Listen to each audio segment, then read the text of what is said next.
Hey,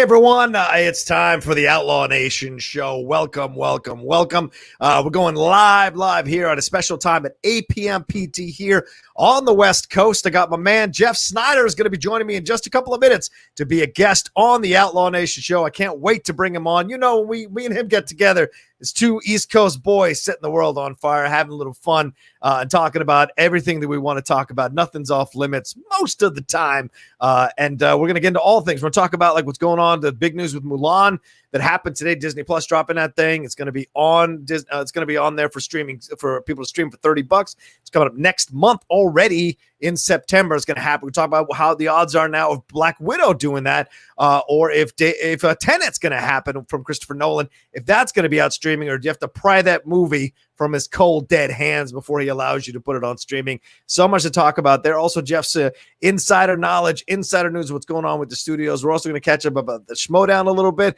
He's got the tournament coming up, the singles tournament coming up. All of that we're going to talk about and get into your questions, get into your super chats, get into your Streamlabs. My patrons, the Outlaw Nation patrons, which you can join right there, patreon.com/John Rocha. They will get first dibs to come in and ask questions live as well on the show. And then all of you might be able to come in a little bit later live and ask your questions as well. Thanks, everybody, for joining us. If you're joining us right now, please don't forget to hit that like button and give us some love before we even start getting into the craziness that is the Outlaw Nation Show. One more thing I do want to remind you guys, that I do want to remind you about the new additions we've got here to the Outlaw Nation. We just dropped the news this morning. Our new show coming here. It is called Impolite Truths. It is with my co-host, and I'm very proud to bring this Latin fiery lady to the channel. I'm looking forward to this. It is Dorina Arellano. Let's take a look at a quick video for that right now.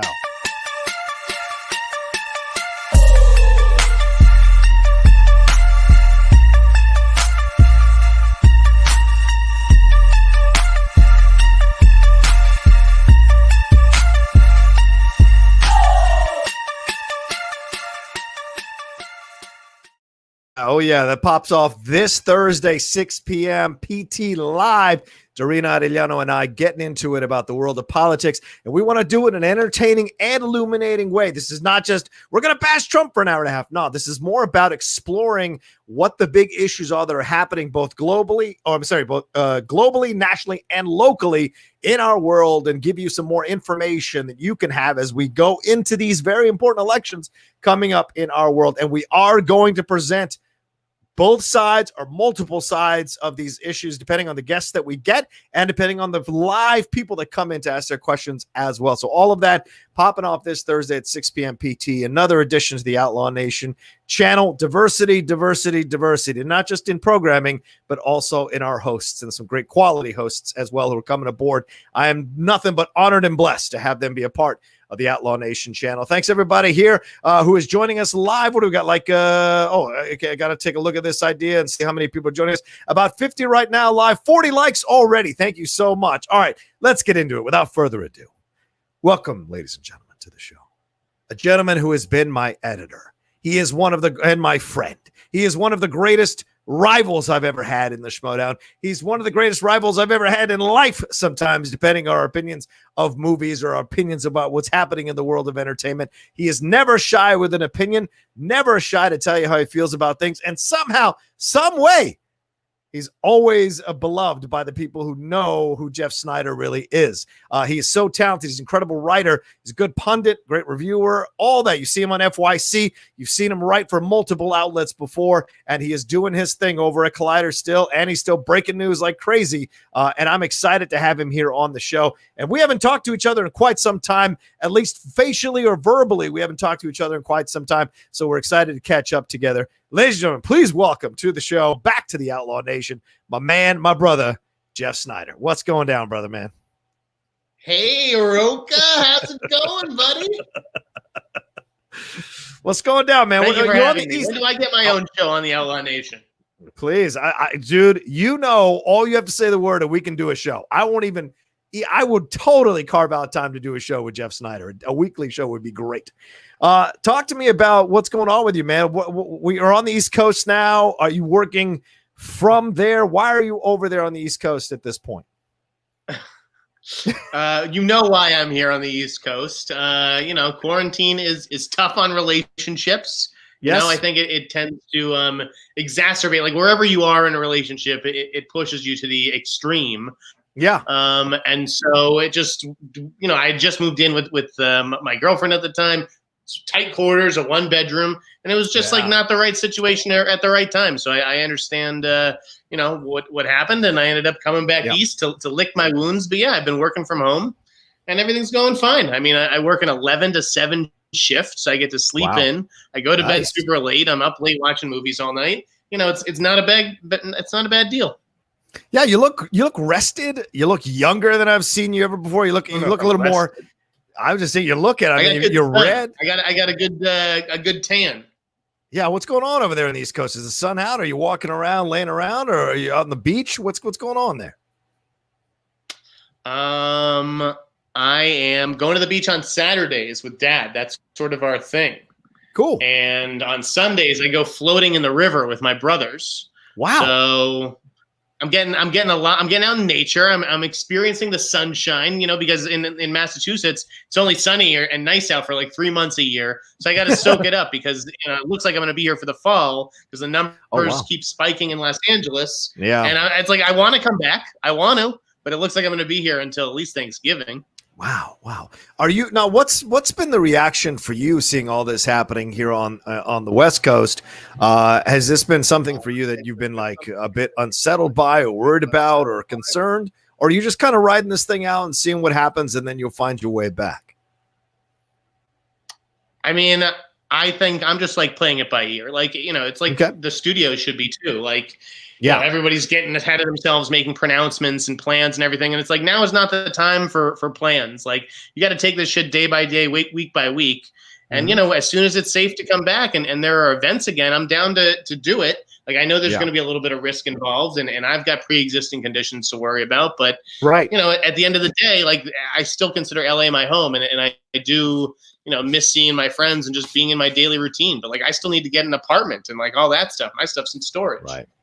Well, I mean, from what I understand, from what I've been told here, the prices are going down. The rents are going down because people are leaving LA, or there's evictions going on here. So you might be in a good situation if you were to come back to get a good deal on a place. If you were to go when you come back, if you find your way back here. Well, I'll tell you, I need a good deal because, it's like I am saving a little bit of money being at home, but my financial situation has never been that great. Oh, wow. All right. Fair enough. Ohab Cap says, "Hey, Jeff, how much for that sweet V-neck?" Oh, there you go. Look at that. He likes your shirt. You like this? You're giving Rocha $5 to get that question on, so I got to figure it's worth more than that.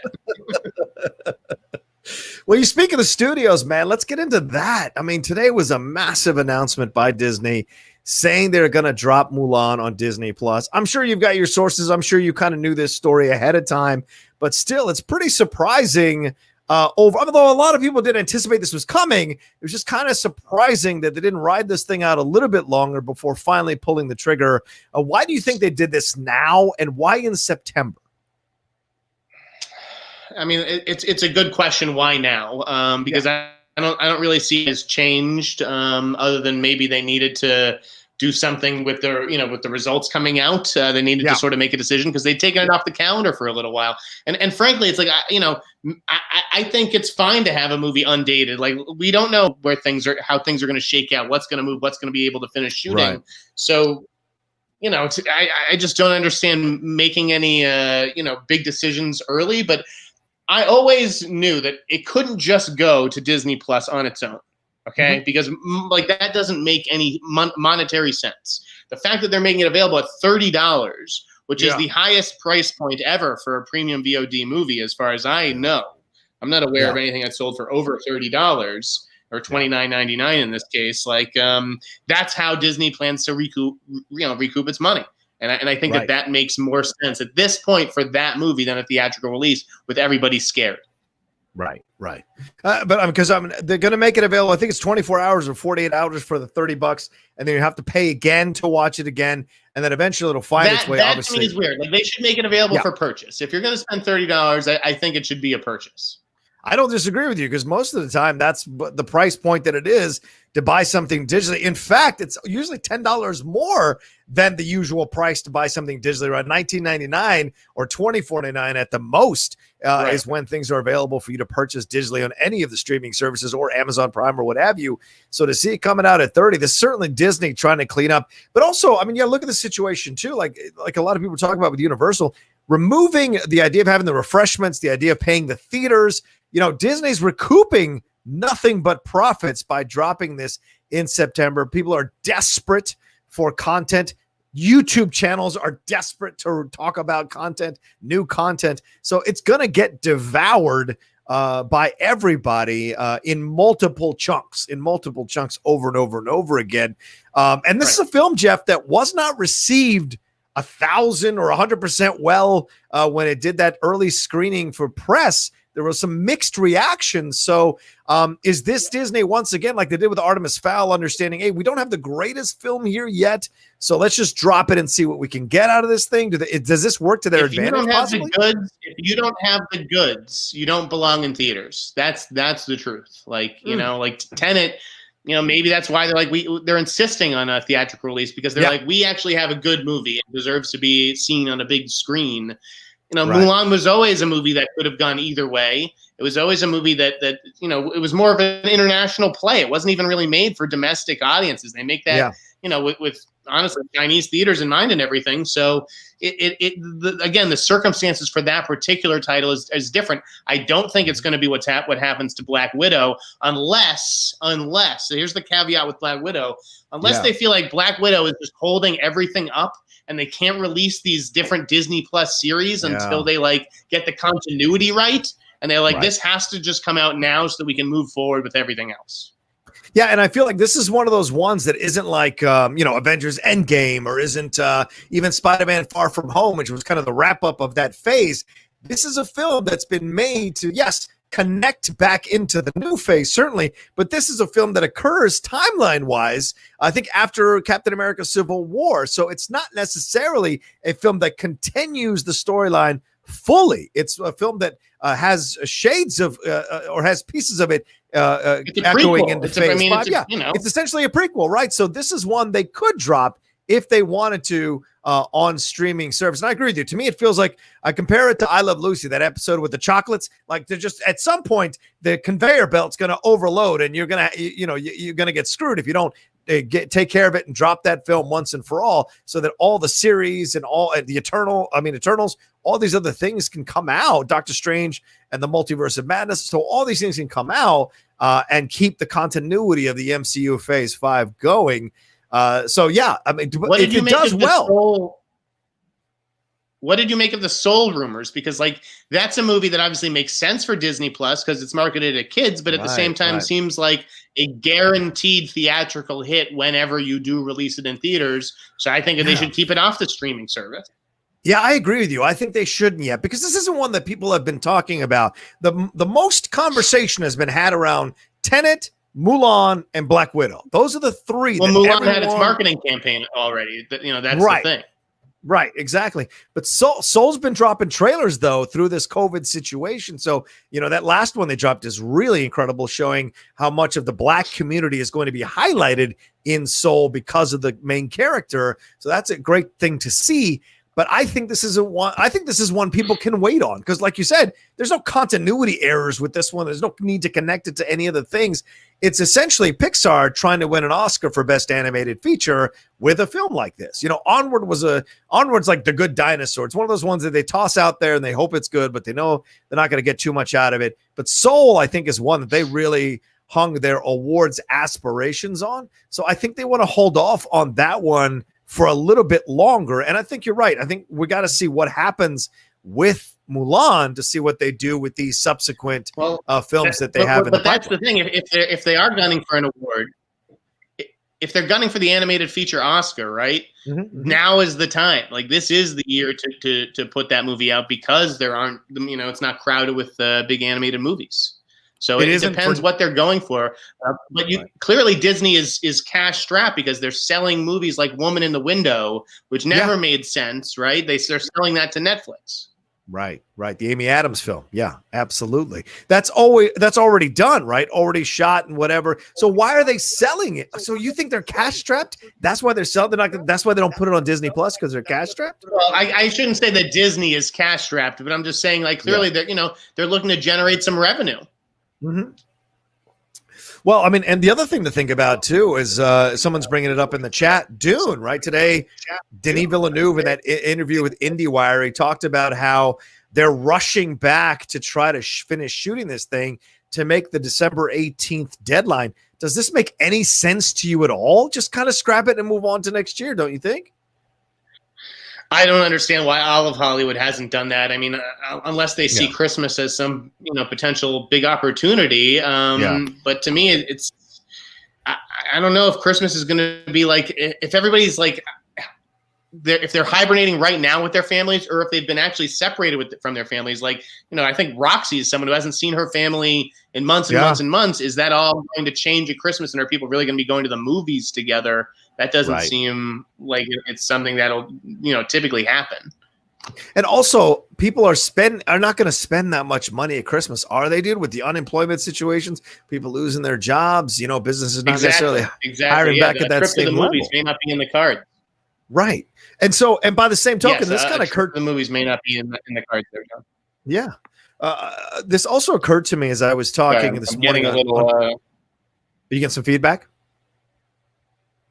No, I'm just making sure that you're not echoing, so that we're not overlapping each other. Sorry no worries, about that, everybody. No worries. The thing that I found fascinating is I was having a conversation today on Mornings with the Outlaws. Is it occurred to me as I'm talking? The ideas come to your head when you're having conversations.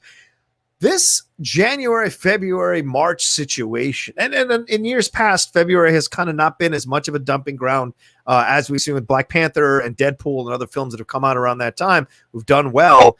January may be a month that, for the first time in the history of movies, isn't necessarily a dumping ground if we start to make some progress on coronavirus by the end of the year, to the point where we start seeing these movies coming out in January now. Do you think the same conventions will apply, because people aren't maybe not going to spend money at Christmas for presents or whatever, so they'll be more excited to save their money for January if these movies start to get announced to be released in wide format? I think that January and February are definitely going to be fruitful months. I think that by then, hopefully, there may be a new president. The vaccine may have started being distributed or whatever. True. But more importantly, our studios are going to be rushing to get stuff out in front of the Oscar deadline. So February is the new December. Okay, and like Valentine's Day weekend could be the new Christmas. Who knows? Well, and this is an interesting point you bring up too. You talk about the award season. You're one of the co-hosts on that FYC show over at Collider. So this month, I know you guys are still doing episodes, but it must be weird to do these episodes now, right? Because all you're doing is just speculating on what may be possible. Or do you have inside information about what the machinations of the Oscars and the Board of Governors are doing over there at AMPAS? I don't have any inside sources. I would say, okay. If it were up to me, I think the Academy should just scrap the Oscars this year and make it so that next year's Oscars honor 2 years worth of movies, or maybe you do every 18 months. So you divide it next year up into 6-month thing. I'm just saying, to me, why should it be 14 months this year and then next year it only, is for 10 months? Or can you come out in February or January and decide which year you're going to be eligible for? Are next year's Sundance titles, if there is a Sundance, are those going to be automatically? It's just I don't know. The Academy to me is just a poorly run organization, and they need to reach out more to their members and figure out what the actual general consensus is out there. Because I don't even think that they have that. I think it's the Board of Governors making some, questionable decisions. Yeah, I find that to be fascinating as I look at it too. We'll extend the deadline. well, why are you extending the deadline if stuff isn't going to come out? You know, and then, oh, okay, what are you going to do when it hits January? Nothing's come out. Yeah, right, exactly. Right. If nothing's going to come out, why are you extending the deadline? Right. And that's possible too. So it is tough to have.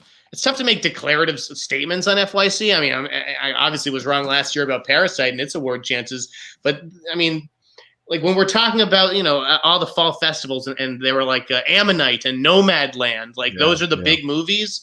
I was like, holy shit! Like, no wonder nobody's like going to Telluride Telluride's canceled, but going to Toronto or anywhere else because the lineup, there just aren't any movies. Netflix isn't putting anything out.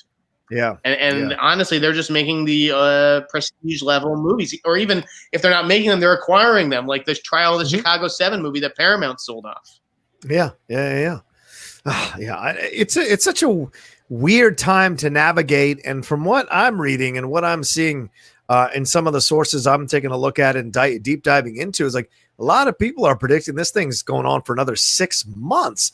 But we're starting to hear that internationally, these theaters are opening up in certain countries. We're starting to hear that these smaller towns, or these towns that aren't struck as hard by COVID, are going to be screening these films. Apparently, Tenet is scheduled to drop sometime in August in Arkansas. And so, like, do you think, I think August, later on in August in Arkansas, like, do you think this is the right move to kind of? I don't know if that's true, but okay. But the movie's release date is September 3rd or whatever. So. All right, so September. But do you think this is the smart move for them, just to put, like, what is this pugnacious, stubborn desire to drop this Tenet thing this year? I mean, that's you'd have to ask Christopher Nolan about that. I mean, I honestly, I don't know. Yeah. It seems weird to me that that's happening. I don't understand why he's pushing to drop it this year. It just doesn't make any sense. And to force it to drop in international situation, you know, all the spoilers are going to happen. People are going to pirate the movie. I don't think it makes any sense. The movie is going. There's no question that you know, the big danger of this was piracy, number one, because, you know, they don't care about spoilers. They don't really care if you're spoiled. It's just they care about whether the movie leaks on the internet. So piracy, then spoilers. But I think ultimately it was a smart move by Warner Brothers to just say, hey, listen, the countries that got their shit together are going to get this movie. And the states in America that got their shit together, they're going to get this movie. And in LA County, if you haven't gotten your shit together, you know, like, then you don't get it. Yeah. And that teaches everybody to wear a mask. Yeah, that's true. You got to wear a mask, damn it. Daniel Haygood said, I think it's a mistake to not make Mulan available on normal PVOD platforms like Amazon, YouTube, iTunes, etc. Do you agree, Jeff? It's sorry, read that one again. I missed the question when it was on the screen. I think it's a mistake to not make Mulan available on normal PVOD platforms like Amazon, YouTube, iTunes, etc. No, it's genius, because what do they need? They don't want people going to other platforms. Yeah. No, like that. I think it was a brilliant move to say, we have a platform, let's experiment with it. We're not beholden to any traditional pricing methods or rules or any of that stuff. So if they're going to go that route, then they want you to not only sign up for Disney Plus and stick around, because they're all about breaking that 100 million number. But you know, it's definitely that. And like I saw Greg Elwood today, I think tweeted something about you know, would there be over or under 70 million subscribers, you know, that Disney announced, and everyone was saying over. And I'm like, this company hasn't put anything out on the system besides The Mandalorian and Hamilton. There's nothing else original there. So I knew it was going to be under 70, and sure enough, it was just over 60. And I think that Disney Plus has a long way to go, and they need to diversify a little bit. People underestimate the importance of putting out new content for subscribers to consume. You know, Disney is all, you know, especially in a time where, you know, like we just said earlier, the unemployment is off the charts. Now they're talking about not being able to make a deal on this stimulus bill. People can't pay their rents. They can't get food for their children or for themselves. the last thing they're going to do is be like, well, let me make sure I save $7 for Disney every month or save $20 for Disney every month. It's just not going to happen. It's unless you're providing consistent content for them to enjoy or consume, then they're not going to put out. It doesn't make any sense. I mean, I agree with you. Yeah. Like it's it didn't make sense to me. So I get what you're saying. Right on. All right. This one comes into us from Fred Tastic 314. He says, would the Academy skip this year and do a combined 2020-2021 award season to get enough contenders? I think Jeff answered that earlier, that's a possibility, doing the 18-month situation or whatever, right? Yeah. I don't know if it's a possibility. It's what I think that they should do, but I'm not an Academy member, and don't have their ear like a Scott Feinberg or a Pete Hammond. I just don't understand. Like why is it that we have to do this why put on a show? No one is in the mood to celebrate these movies. No one has even seen these friggin' movies because they weren't in theaters. You think ratings were bad for the show before? Like, wait until there's a virtual ceremony where no stars are dressed up. Like, it's just, it makes no sense to pretend like this isn't happening.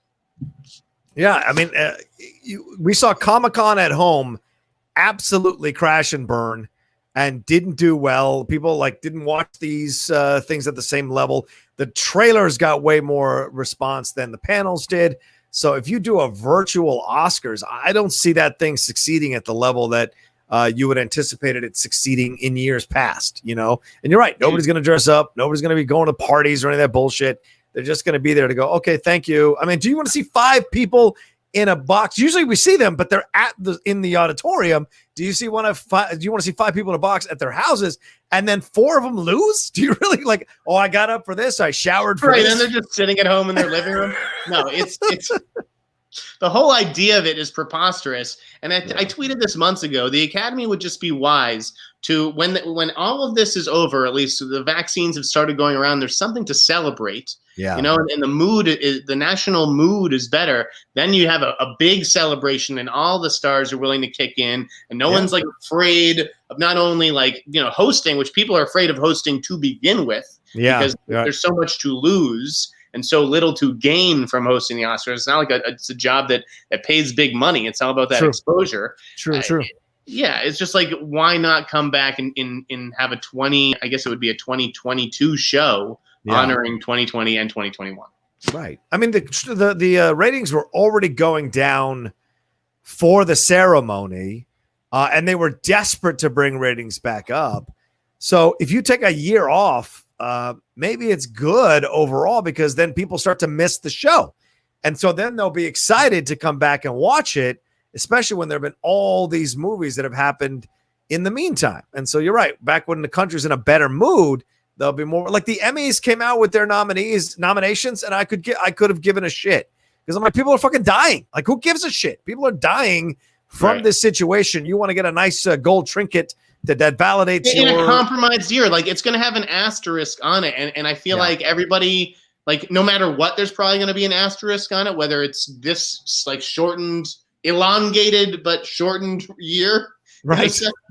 Or it's going to be, I was competing with people from 2 years, so no wonder I lost. You know what I mean? Right. There's always going to be an asterisk. It's just, what do we want that asterisk to stand for? Yeah, exactly. Ben Rayner goes, do you think it's a slippery slope? If this works for Disney, will they do it again with another movie? Jeff, do you think? Yes. I mean, again, that's why you experiment, because if it works, then you do it again. Exactly.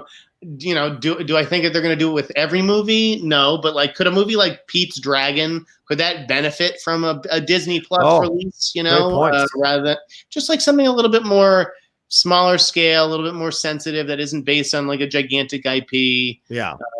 I miss a lot of those Disney movies, a lot of sports movies that Disney used to make, or just more sensitive family films that wouldn't get the benefit of a 4,000 screen release anymore, because they're not animated and they don't have gigantic special effects. Right.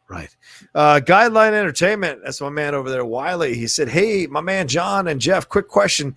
Do you think it's a possibility that movies that already pushed their movies to 2021 could revert back to 2020? Do you think that's possible? Yes, I definitely do. I think that movies that have already been dated for that were in 2020 and now they've been pushed to 2021, they could come back. Yes, depending on whether people actually return to theaters, and we're going to get that test in early September with Tenet. Right. That it's a holiday weekend. It's not traditionally a time when people go to the movies. Labor Day is like one of the 5 worst weekends to actually open a movie. Yeah. And if I believe Mulan opens the same day on Disney Plus, will a lot of parents or whatever, will they just stay home and pop on Mulan for $30 and watch it with the kids rather than risk their lives to go out to a movie theater? Yeah. It's kind of mind blowing how they're how relying. And thanks for that question, Guideline. Really appreciate it, brother man. It's kind of weird how they're relying on that to get people into the theater. It's just crazy. Like, hey, we got something new, but we're gonna rope off rows. We're gonna rope off seats in between people. All that kind of stuff is just kind of crazy to me.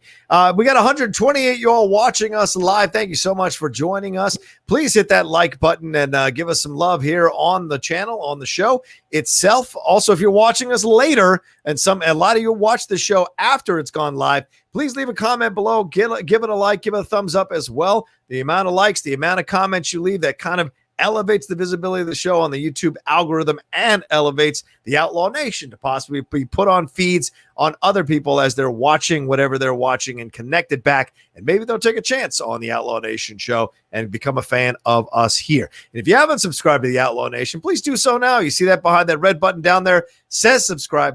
We got a bunch of shows on here doing great work, trying to build the channel up step by step, piece by piece, with all the different kinds of shows for everybody's tastes throughout the channel. So there you go. Don't forget to keep sending in your Streamlabs and your Super Chats. And speaking of Streamlabs, we have one from Andrew H. He says, hey, Jeff, how do you feel about the singles tournament against Robert Montano? If you win, there's a chance you can face Paul Oyama for a second time. Believe me, I'm well aware of how Christian fixed that bracket and just put all the good players on one corner of the bracket, because it's like the guy doesn't have enough experience making brackets. Do I need to be the commissioner and teach this guy that you seed players and then go from the bottom to the top and like this? Like, it's unbelievable to me that I would run into Oyama in round 2. I don't think I've even gotten past round 2 in a tournament ever. I'm not even looking past round 1. Robert Montano is a good player. Do I think I'm better than him? Yes. But do I think he may have studied more or whatever? Sure, possible. Yeah. I mean, he's Vanessa showing him those flashcards. So that's how you train, my man. That's how you train. He was saying, Robert, he was saying, tweeting the other day that he didn't like Field of Dreams. Doesn't make any sense. For that alone, I think you need to beat him. He said he doesn't like Field of Dreams. It's not a good movie. For that alone, you have to crush him. I wouldn't say it's not a good movie, but it's definitely overrated. How? What? Yeah, you would say Field of Dreams is overrated. Field of Dreams. I can name 10 better sports movies off the top of my head, and people are always like, "That's the greatest sports movie ever." No, it's not. I don't disagree with you. I mean, I don't disagree. I don't think it's a sports movie. It's a movie that has, so people consider it a sports movie. Yeah, which I don't understand, because it has nothing to do necessarily with a sports situation. It's about a father and son, and they connected through sports. But Kevin Costner isn't playing anything. His dad isn't playing anything.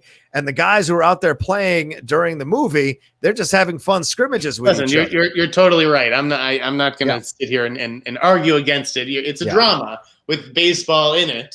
Yes. But I always just felt like it kind of coasted on its reputation a bit. It ain't no white men can't jump. Oh, there it is. It ain't no League of Their Own. League of Their Own is pretty good. It's pretty good. Have you seen anything recently, man? I've been getting sent some films, and Bro, I've seen it all. I've seen everything. What have you seen recently that you really enjoyed? You got a chance to watch there? Oh God, I got to bring up the blog because I don't even know what I'm allowed to talk about here. Bring up the blog. I don't want you to get in trouble, man. I just like, I can't keep track of all the fucking embargoes. Like everybody sends everything out early now, and I'm like, wait, when does this come out? When can I talk about it? What day is the feature embargo versus the review embargo versus like it's enough. God, what have I seen lately? I saw The Tax Collector. Oh, the David Ayer one. Nice. Yeah. Nice. I liked it. I got a chance to interview this guy Bobby Soto, and he's got a pretty interesting backstory, Rocha. Like you should ask for a screener for that and an interview, because I feel like you guys would get along. Okay. You know what I'm talking about. You know it's not a matter of skill or my ability. It's all a matter of the fact that I'm not on a big outlet and I'm still building out my own, or else that no, of course. Yeah. I mean, I'm just he had an interesting story to tell. I think you do a good job getting him to tell it. I'll have to rattle the cage a little bit. Yeah. Like, have you been watching these horror movies? Like, I got the Pale Door the other day. This Western horror film with Laura Walters. What are you talking about? Which one are you talking about? Amulet, Relic, She Dies Tomorrow. Yes. She Dies Tomorrow, Amulet, Relic. Yes. She Dies Tomorrow was terrible. Yeah. I was just like, what? Who is this for? Like, who are these critics doing somersaults over a movie like this? It just blew my mind.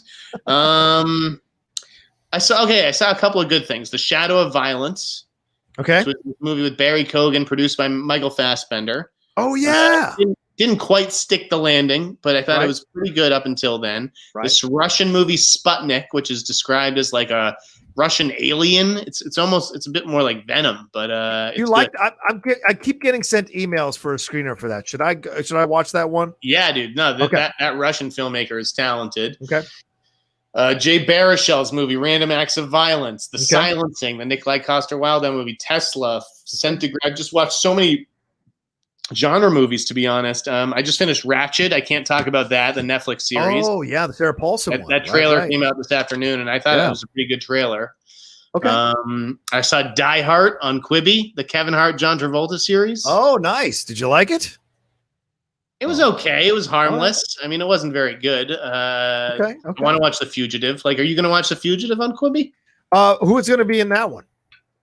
Boyd Holbrook and Kiefer Sutherland. Oh, interesting. So is Kiefer going to play the Tommy Lee Jones part, or is he paying the? Yes. Nice. Wearing a CTB, outfit. So it's like CTU. It's like if you watch 24, you have to watch this show. Wow. What do you think about Quibi, man? Do you think it's going to stay alive? There was so much backlash to it. People were making fun of it, that the subscription numbers were so down, but they clearly have a crap ton of money to spend on these shows, getting these A-list level talents to be a part of it. I mean, they're definitely playing with house money at the moment, but like Jeffrey Katzenberg's just losing someone else's money. He's probably burned through half of that, $2 billion that they had. I'm sure. They just haven't had like a hit. A show that everybody has to watch. They have to get a Game of Thrones level show, and it's like that is a lot easier said than done, particularly since that IP just doesn't grow on trees. I mean, they're coming up with interesting stuff. Yeah, like I watched The Stranger and Free Ray Sean. Like some of these shows, they're not terrible, but nothing is like, oh my God, you have to see this. And unfortunately, that's what you need in this day and age. You need a word of mouth hit, and they're hit during a recession. Yeah. Their whole business strategy flew out the window because all those in-between moments now no longer exist. All of life is a friggin' in-between moment. Life is just on pause for millions of people. Yeah, nobody has the extra cash to pony up to watch a show on their phone. Like my dad, he really wants to watch The Fugitive. He's not going to watch it on his phone. And even if I can get the screeners on my laptop, he won't watch them there. So until they get a TV app, they're useless.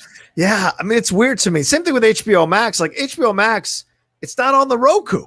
It's not on a couple of things, which makes no sense to me at all. Like I want to watch it, like because you killed HBO Go. Why can't I watch shit on HBO Max? I'm tearing through Perry Mason, and I'm loving the shit out of Perry Mason. And I got I'll Be Gone in the Dark. I got all those episodes ahead of time. Jeff, have you watched that one? I'll Be Gone in the Dark. Holy I gave it an A. I thought it was great. It's stellar. We just finished, obviously, this. I rewatched the last two episodes the last 2 weeks again. Yeah, go ahead, tell me. Is the show over? I don't see it. That's the thing. I don't even know. That's the other thing. When these shows start, forget that. I don't even know when they end. Did it all air? Yeah, it aired this past Sunday.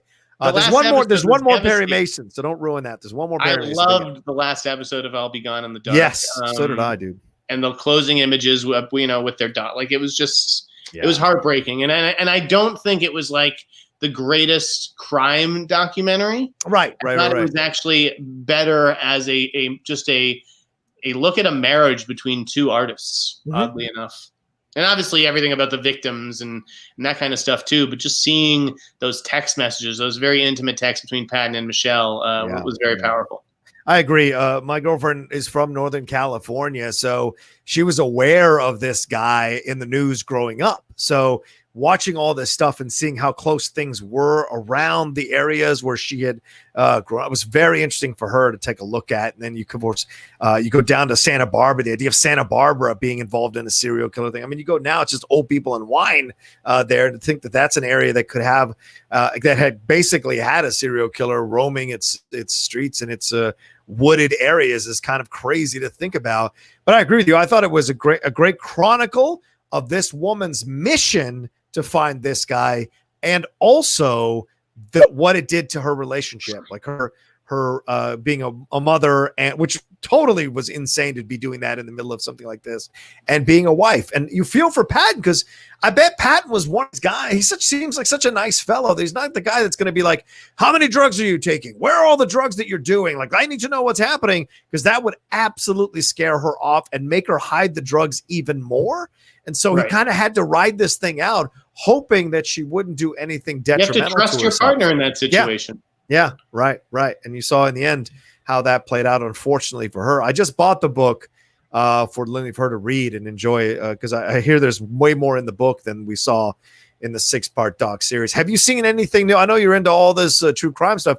Have you been watching any new documentaries on it, or anything that's dropped that you really enjoyed on any streaming services? I haven't started the Showtime series Love Fraud, but that is definitely like the next crime show that I'm going to be watching. Right. Let's see. I've been watching you'd like Ted Lasso.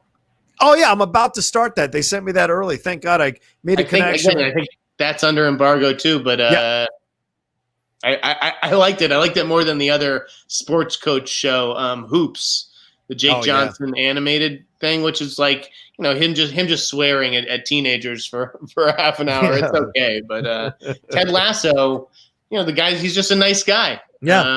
And so it's a different kind of show. What else? You could tell from the trailer that had heart to it. Yeah. Go ahead. Yeah. That Indian series, Breathe Into the Shadows. Oh no. What is that? That's like, little girl gets kidnapped and then her father, is asked to kill somebody, that kind of thing. I watched a few episodes of that. I've been watching We Hunt Together, Showtime. So the networks have had to pick up all these, foreign produced shows that American audiences haven't seen yet. Yeah. And sometimes they're not great, because if they are great, they would have already been picked up. Mm-hmm. But Showtime got its hands on this thing, We Hunt Together. Okay. Which is about two sort of young people in love who go and commit a few murders, and this other couple that not a couple, but two other people try to stop them. I'm doing a terrible job of selling the show, but it's an interesting series for sure. We Hunt Together. Have you watched any of the other stuff that's been dropping lately? What was the other one? The Netflix stuff. I've been tearing through the Jeffrey Epstein doc as well. Jesus Christ, Jeff. I know that Lifetime's coming out with that 2-night event. I don't know what they're going to show me that extensive documentary didn't already cover, except maybe interviews with all the victims, or as many victims as they can have on that 2-night event.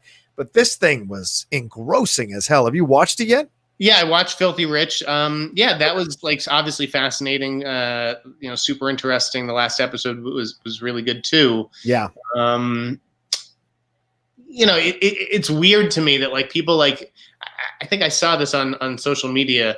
You log into Hulu and it's promoting the Jeffrey Epstein documentary or some other Jeffrey Epstein piece of content. And it's his face. It's welcome to Hulu, home of Jeffrey Epstein. It was what? The series is obviously totally fucked up. Did something happen to the guy? Who cares? If it did, he fucking deserved it. Yeah, I guess that's fair. Yeah, this is his accomplice, Maxwell. Yeah. Lock her up for life. These people are sick twists. Like, I really... Yeah. Yeah.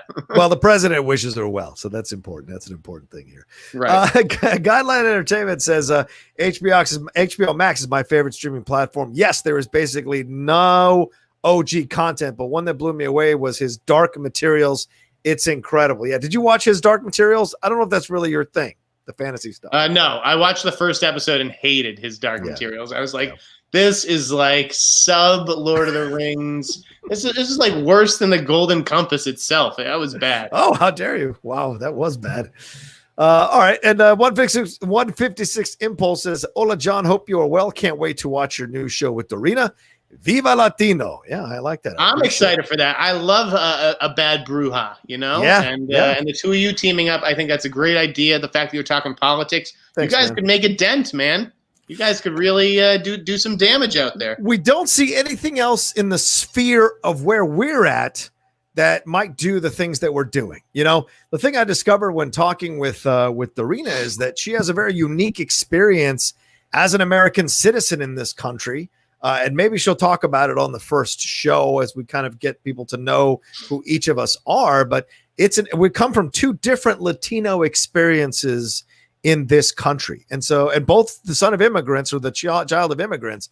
So it's going to be an interesting conversation for both of us to have about it. And we've made it clear we're going to do the show as an entertaining, informative show. This is not going to be just us grousing for an hour or whatever. It's definitely going to be a very complex, layered, intricate show so that people understand that we are very well schooled in these issues, not like to the point where we could be representatives or whatever, but more just like we're just normal American citizens, and this is the level of knowledge we have about this issue. How much of this issue have you really explored? And we'll get into it. And I'm sure we're going to cover that 37-minute interview on Axios with Trump that was blowing up the internet today and social media. Yeah, that was fascinating. Well, you know me, John. I love Latinos. I love Latinos. I'm a fan of the Latino people, the Latinx people. Hey, I'm excited for you. Brown power, baby. I love it. Brown power. Let's see. We got these other more Streamlabs have come through. Hey, gang, you guys are a little light with the Streamlabs and the Super Chats tonight. Usually we're hitting big numbers. Guys, it's Jeff Snyder in your living room. What is it, too late for you? Man, it's almost midnight on the East Coast. Wake up, motherfuckers. There you go, ladies and gentlemen.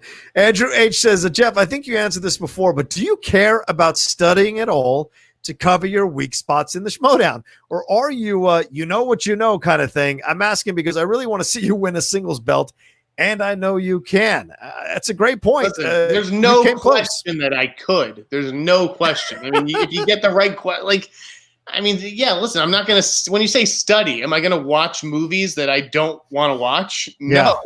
Like, I know what I want to watch, and I know, what I don't. And I don't want to go revisit Back to the Future. I don't want to revisit friggin' Blazing Saddles. I don't fucking care. I have other shit to watch. So there you go. Know it or you don't. Snyder, white ally. White ally. Respect it. Right, I like it. Oh, okay. I see. That's a positive. I get it now. I get it. Yes. Gang, keep sending in the Streamlabs and the Super Chats. As I said, we're a little bit light tonight. That keeps the lights on here in the Outlaw Nation. So please donate what you can, give what you can, ask questions of Jeff. He's a wide open book. He's in here for the next hour or so. So there's a lot to cover that we can get into with him and discuss as well.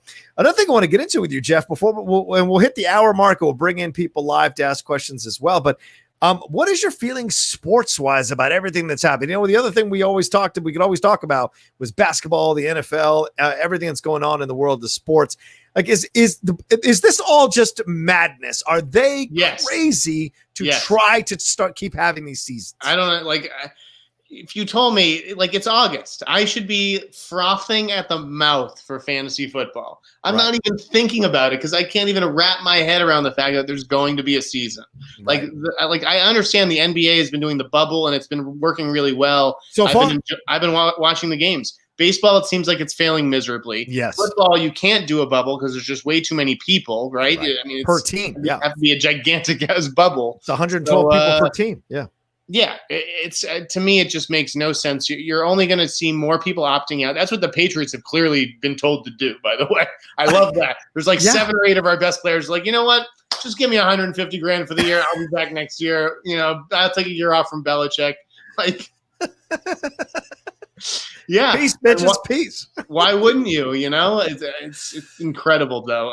Yeah, I mean, it just at some point you're not going to be having the stars of the game. They're not going to risk, their lives to play. And it's the exact same thing that I said with movie stars. You're not going to see A-list movie stars return to work because there's no incentive for them to do it. I mean, they already have money. Just take the year off. Good point. Yeah.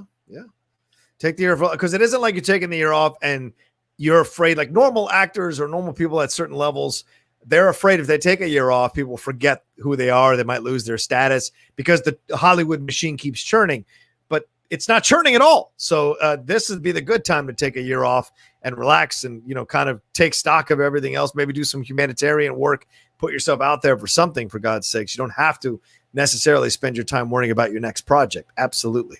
Oh, all right. We lost Jeff a little bit. He lost power. I don't want to bring this super chat in until we get Jeff back on to the screen here. Let me pull him off until I see him moving around.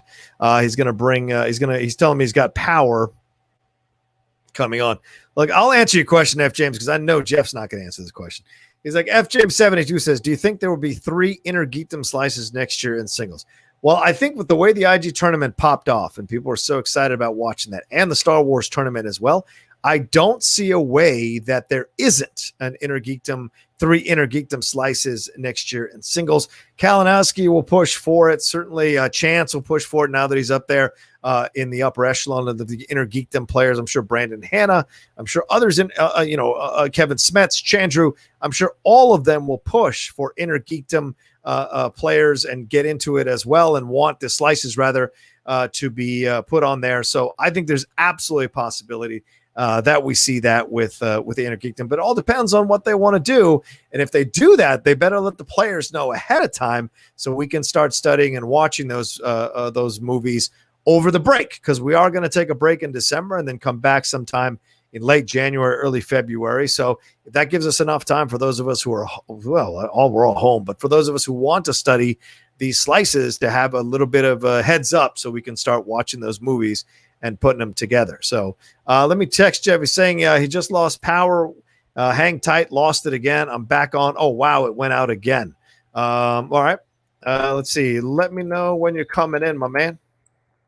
I will look for him when he's coming in. So sorry to those of you who are waiting to come in live.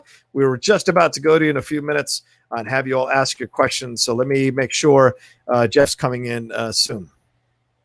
All right, let me move that question out of there. See if any Streamlabs have rolled through. Let's see.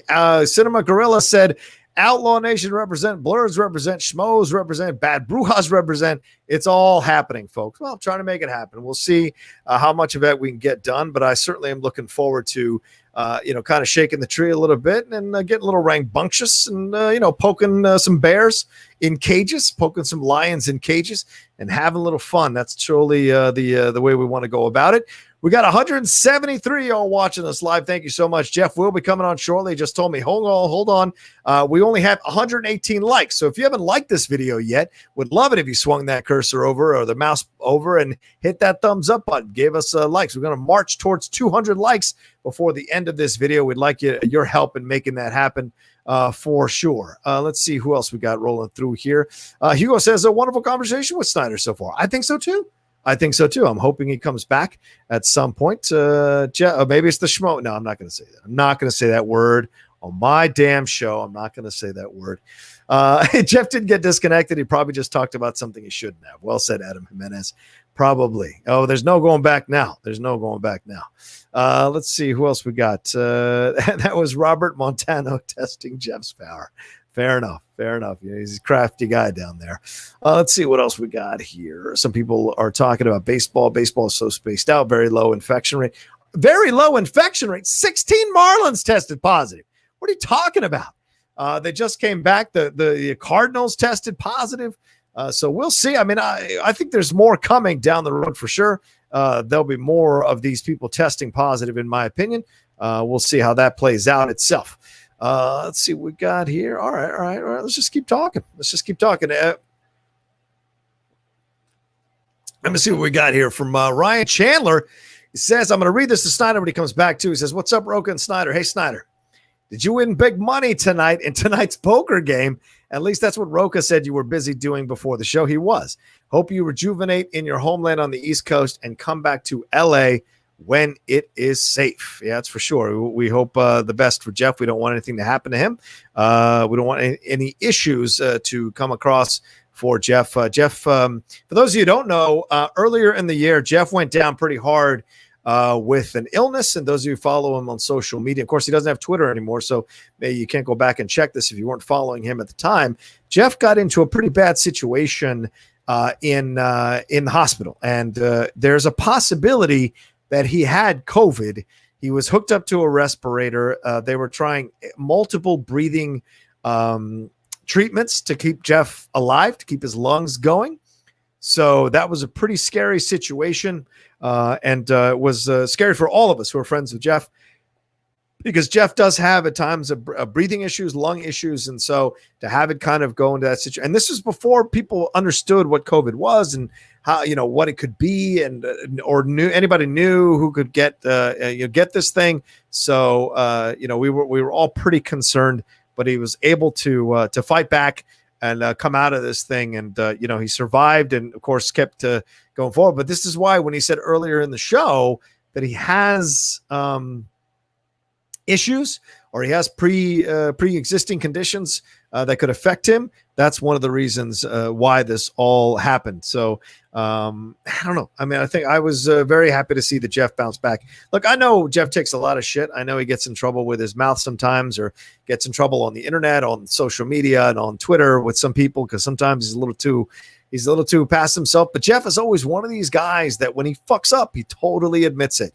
And that tweet he posted last year or a year and a half ago, when he said, I should be your second call, the most important call, when he got his ass handed to him, and he defended himself for a little bit, but we had to get a little bit of distance from the situation. We sat down at lunch one time. We went out to lunch all the time when we worked at Collider. There's no one I enjoyed more having lunch with than I did Jeff Snyder. Of course, I enjoyed Wendy Lee as well. Wendy was great when we went to lunch, but really, Jeff and I had a great guys time, East Coast guys time, hanging out and talking about shit. And Jeff was always great with counsel. He was always great with suggestions, with influence, what have you. So he was great. But he's back. All right, let's bring him back up. Oh, there he is. Boom! Lost power twice, baby. Is there a hurricane in Boston? What's going on there?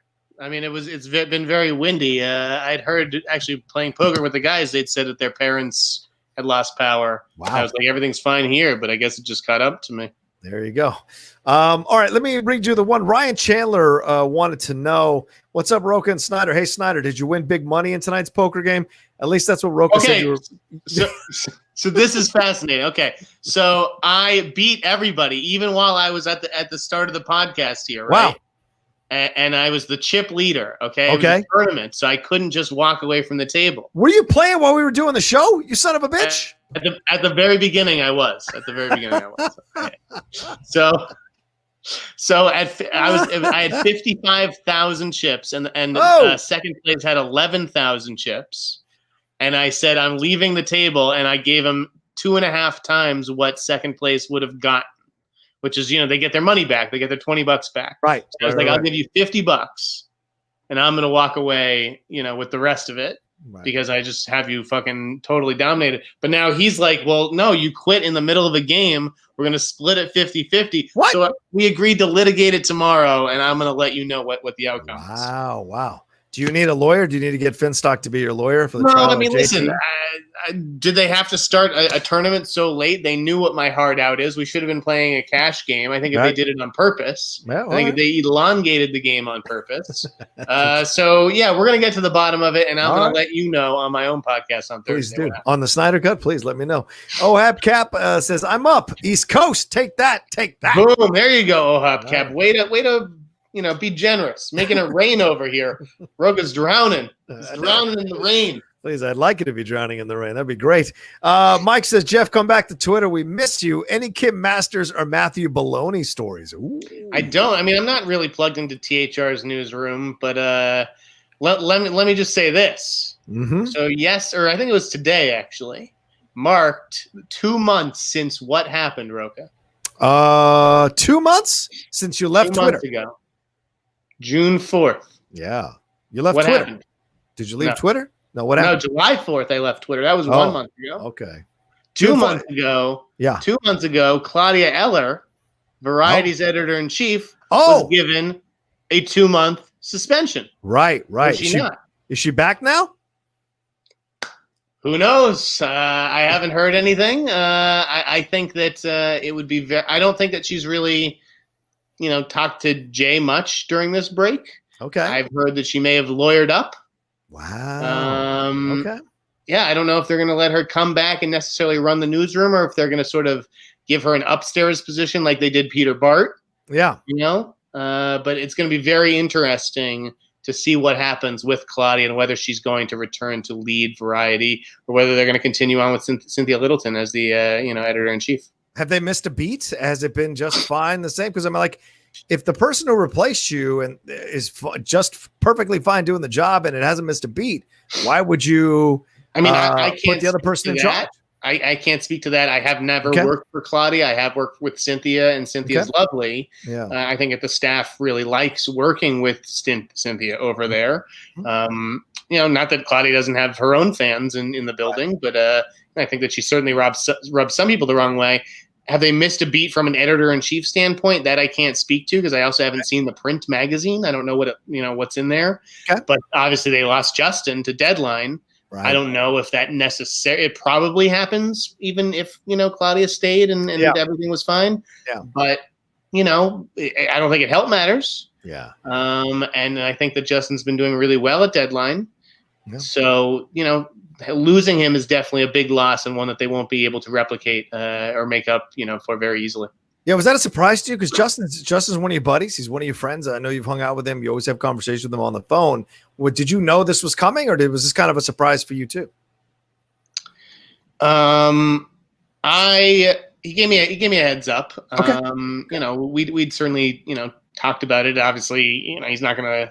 What I think isn't gonna weigh into it. Right. I think that, and this is not to talk about what Justin and I talked about, but I think that Justin just got to a point where he'd done everything he could do at Variety, and he needed someone like a mentor to sort of show him the ropes. Like, I taught him very early on, but then he got, way better and, more connected than I did. Yeah. And Fleming is someone who can definitely take him to the next level. Wow. And so I think if they make a really scary tag team, the two of them, and if I was, Boris at Hollywood Reporter, I'd be scared. Boris dropped some good ones this week. I mean, Hollywood Reporter is always, they have the largest audience as far as I know. Yeah. So they're always going to be in a good position, but yeah, having Deadline and Justin, I know I don't really have to worry about Variety so much on like the breaking news deal front. Right. That's fair. They still have plenty of good people over there, but losing Justin, he's very well connected. Yeah. Boris wrote a good article. I was reading the article about the $3.5 billion hit that Disney took. Pretty insane with the financial impact of the closure of all their stuff due to COVID. It's a pretty insane story to read. Think about how much money in just a few months can be lost. $3.5 billion, right? Yeah, $3.5 billion. That's insane to think about in just a few months. My God. It's a lot of money. That's what theme parks bring in, like that's really, it's not so much the summer box office as that's theme parks. Yep. And then they pay their employees dick. So they can make that money, man. All right. F James 72 says, I was told about a new garage sale in your next live event. Can I get an inventory of your Dude, supply? I have so much stuff. You should see the table that I'm talking to you on. Okay, look at this. Hold on. I'm just going to pick up a few of these. These are my brothers that I found. High School High. Wow. Titanic. Nice. That Thing You Do. Whoa. Mission Impossible. Good. And D3, the Mighty Ducks soundtrack. Wow. Holy shit. Who's on that soundtrack? Jesus. I mean, you wouldn't believe the stuff that I have in front of me right now. It's insane. Don Swayze on that soundtrack, for God's sakes. All right. What do you do with old magazines, Rocha? So I've got like 1,000 of Entertainment Weekly magazines. I just donate them, bro. I've got old Michael Jordan cover Sports Illustrated and shit. Like, what do you, I mean, I can't throw this stuff out. It's like, it's incredible to look back on it. And the same people who are on those magazines 15, 20 years ago are on the magazines today. That's true. That's true. I would keep it. I still have the cover of Tiger Woods in that Masters victory won by 17 strokes. I will never get rid of that one. I have the Sports Illustrated where the United States beat Portugal in the World Cup and the Yankees in '98 when they won the World Series. I have those three, and I'm never surrendering those, and I change the bags on those every year. Dude, so I found old Sports Illustrated swimsuit editions where I was like, oh, I remember this one. L. McPherson. All right, let's see. Real quick, P. Glanville, thank you so much for the donation. I read the Ryan Chandler one. I read Jay Scotty for real. He asks, as different as they are, can't help but compare the careers of Jordan Peele and Greta Gerwig, as they're both actors turned directors with two generally well-received films. Who has had the better career thus far, and whose next film do you anticipate more, Jeff? I mean, I think that answers Jordan Peele. Okay. Greta Gerwig's had a hell of a career. I mean, this is someone who, came out of mumblecore movies and, flopped in her first studio movie. Do you remember what it was, Rocha? First studio movie? No, Frances Ha. I remember that one being a big thing for her. I think we'd have to count it as Arthur. Oh yeah, the one with Russell Brand. Russell Brand. That was like that movie bomb. Like she had a lot of things working against her, and Lady Bird just really established her as a unique original voice. Yeah. I mean, Little Women, I think she did a fine job with it. I don't know what everybody was getting bent out of shape for, but I still think that she did not quite accomplish something that like Get Out. Which was made on such a low budget, which was a huge blockbuster with real cultural, societal implications. Got a Best Actor nom for Daniel Kaluuya, which I think is harder than getting Saoirse Ronan a nomination. I just think it is an interesting parallel to draw, but I've got to go with Peele's had a better career, and I am more excited for Peele's next movie. I don't disagree with you. And plus, I'm looking forward to Lovecraft Country and see if that's any good on HBO. I'm a big fan of Jonathan Majors ever since The Last Black Man in San Francisco. Seeing him in Da 5 Bloods was great, and so I want to see what he does with a role that feels like he's more the alpha dog in the role than the put upon guy who's acting a little strange, weird, or different, like he does in Da 5 Bloods and Last Black Man in San Francisco. This feels more like a straight down the line lead. And so I want to see what he can do with that for sure, because I love him as an actor. Let's see here. Let's bring some people in live to ask you questions, Jeff. We got some of my patrons waiting to come on in. Let me bring up the larger graphic before I bring them on. And you guys can do that. Andrew Hale will be putting the link in the feed in about 10 minutes, and then you guys can come in live. But keep those Streamlabs and Super Chats coming. Like I said, to keep the lights on here in the Outlaw Nation and get me guests like Jeff Snyder to come on, for God's sakes, with the Mighty Ducks 3 cassettes, for the love of God. Those aren't cheap.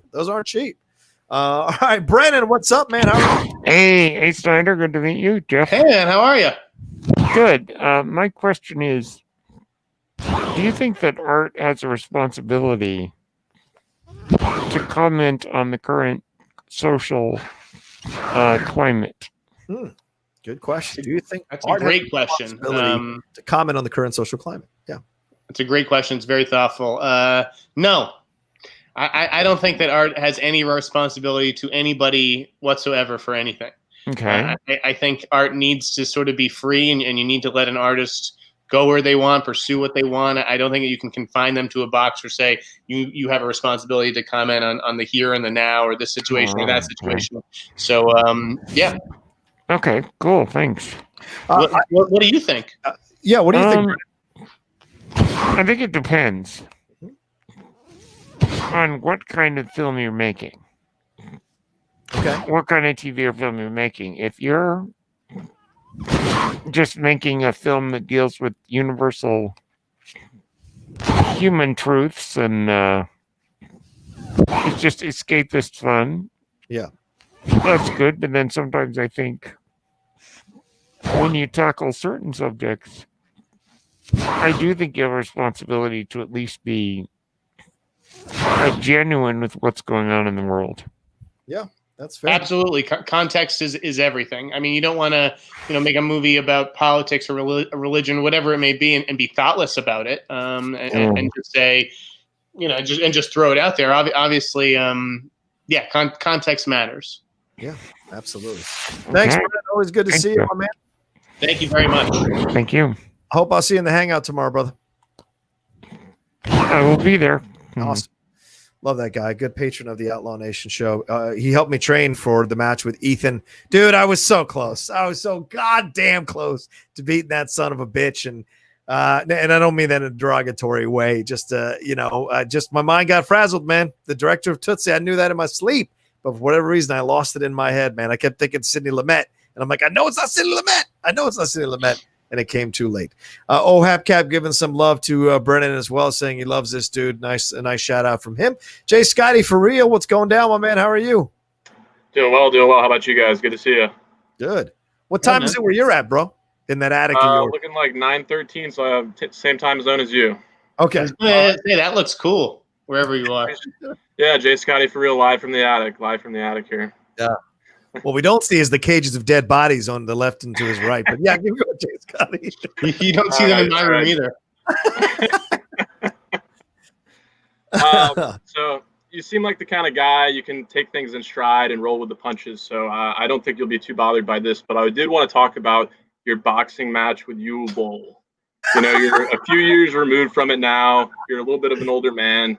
What's your perspective on that whole situation now? Would you do it again? Are there any Hollywood bigwigs that you'd get in the ring with now? I mean, obviously with COVID-19, there's no close contact going on, but is there anybody you got beef with now? I was going to say, I'm blocked on Twitter by Michael B. Jordan and Russell Crowe, but I don't think I want to get in the ring with those guys because they both played boxers. Fair enough. It was a foolish thing to do. It was a young man's, publicity stunt, and I loved every second of it, even though I did not anticipate getting beaten like I did, or that it would be commemorated on film or in a photo in Wired magazine. But would I do it again? I probably would, just because I'm crazy and I'll do anything on a dare from the right person. Plus Uva's a little bit older and slower. I would probably train a little bit better. I'd take it a little bit more seriously, and I would also push for certain safety things, so that they're equal. Because I know he got to wear a cup and a kidney protector, and I did not have those things. I had a face mask to protect the moneymaker here, but yeah. So, but it was a great experience, a free trip to Vancouver. I'd never been up there before, haven't been back since. So, yeah.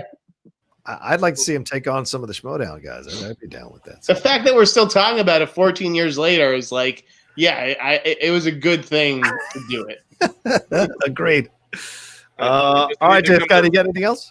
I was just going to say it doesn't need to come to fisticuffs, but I need you guys to have like a heated exchange here before this is all said and done, just for old time's sake, Oh, sure. I'll say something that'll piss Rocha off. Or he's gotten more docile over the last year or two. He isn't as reactionary as he used to be. Yeah, life has beaten me down.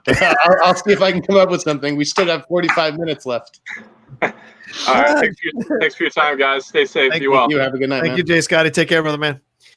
Good guy. I love that guy. All right. F. James 72 real quickly jumped in. Said, "You are my favorite shit talker, Jeff. Who you got, Tyson or Jones?" Oh, yeah.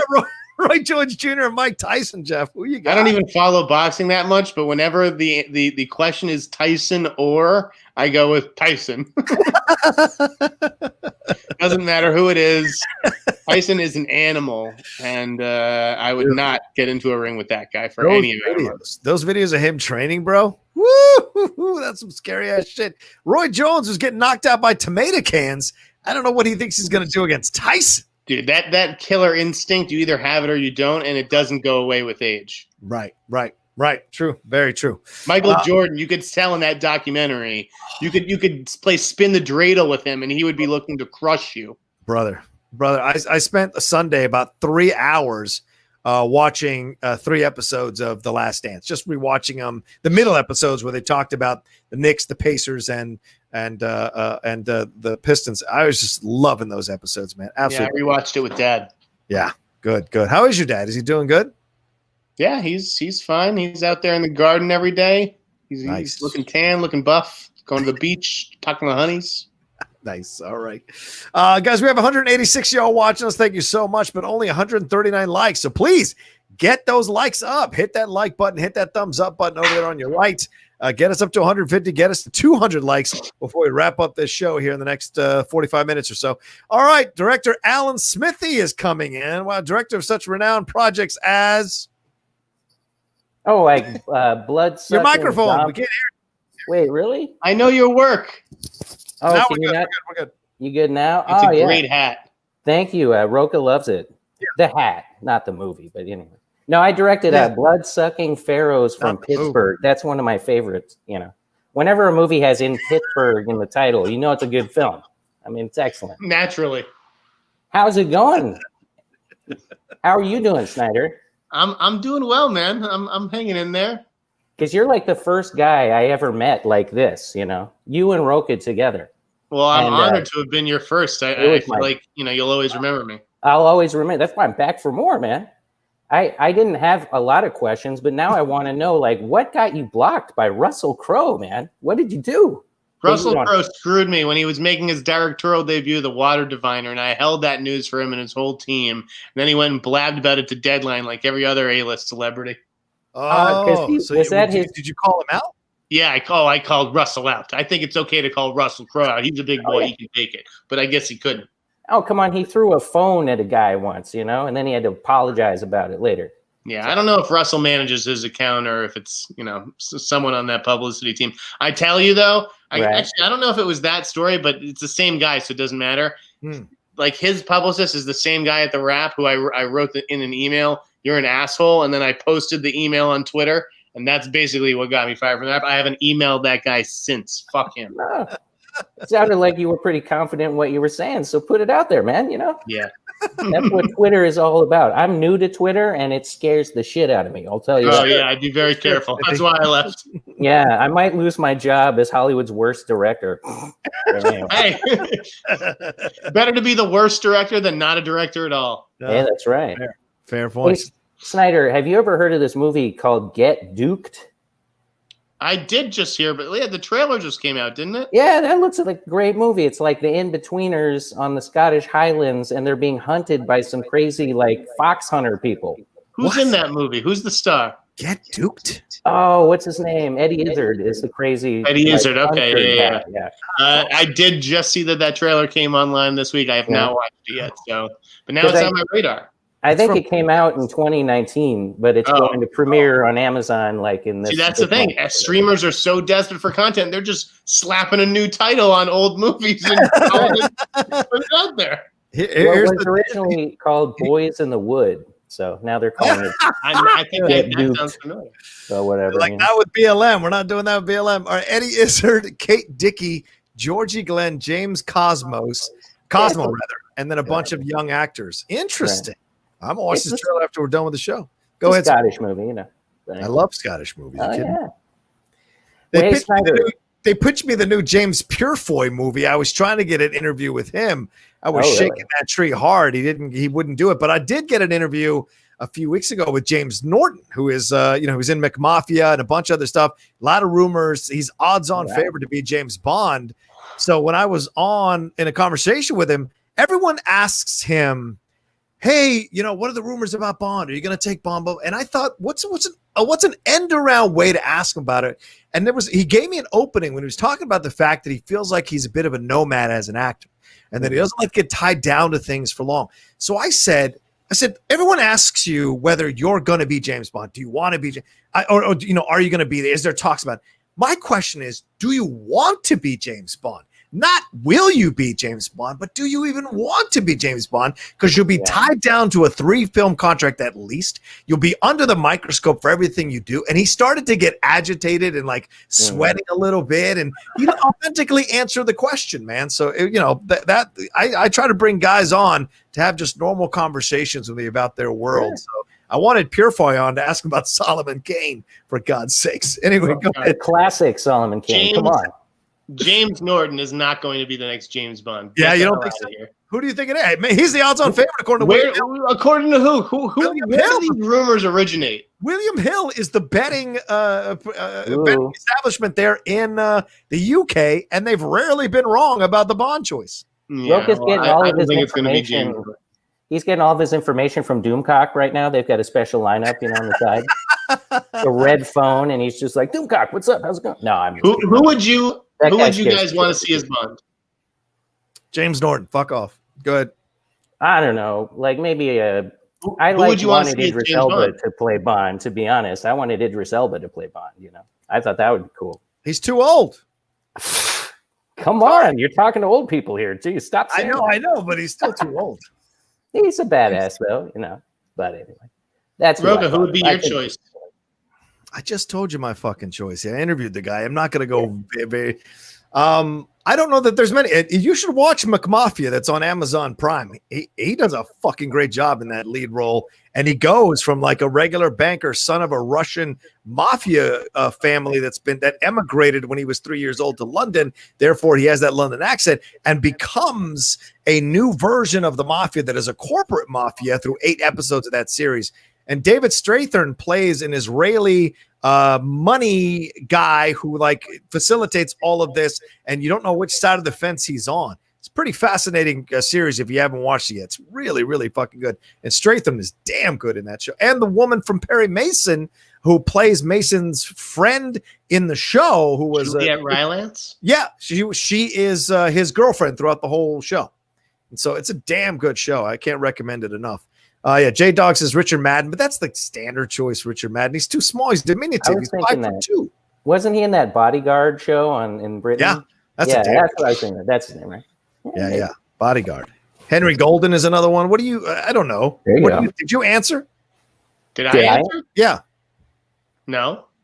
So I say Henry Cavill. That's a good choice. I'd like to see Dan Stevens.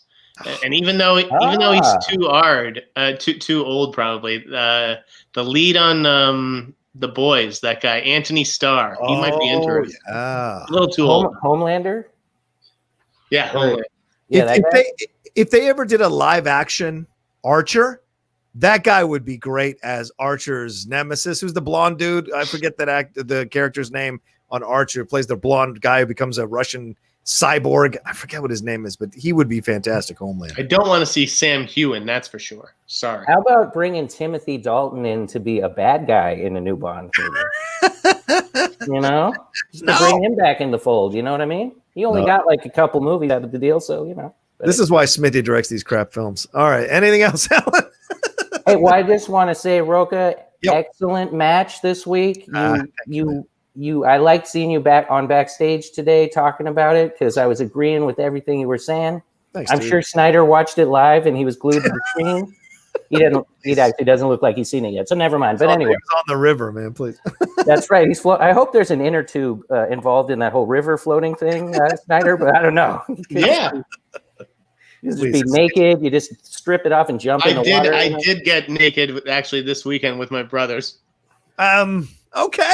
We're gonna clip They that didn't out. get naked, just me. We're gonna clip that out, and it'll just be a meme from now on. That's a meme. Speaking of Archer phrasing, all right. Thanks, Alan. Thanks a lot, guys, and good to see you again, Snyder. I hope to see you back in California when it's all safe. That's right. And thank you, Alan. Good to see you, and I appreciate the compliment, dude. It was a tough match, but I appreciate you being kind. Thank you, man. Good to see you. It's a good guy. I love Alan. All right, let's see if we got anybody else who sent in some money here. Adam Jimenez, don't let the number fool you. That's about $4.25. He said, hey, the director, the Outlaw and the Snyder. Wow. What's your favorite movie from the director, boys? Rocha got the scoops now, Jeff, with this kid getting his name tangled with Bond's name. Hey, I'm just saying. When it happens. Confused. What is the question here? What's your favorite Alan Smithy movie is what he's basically asking you. I have no idea.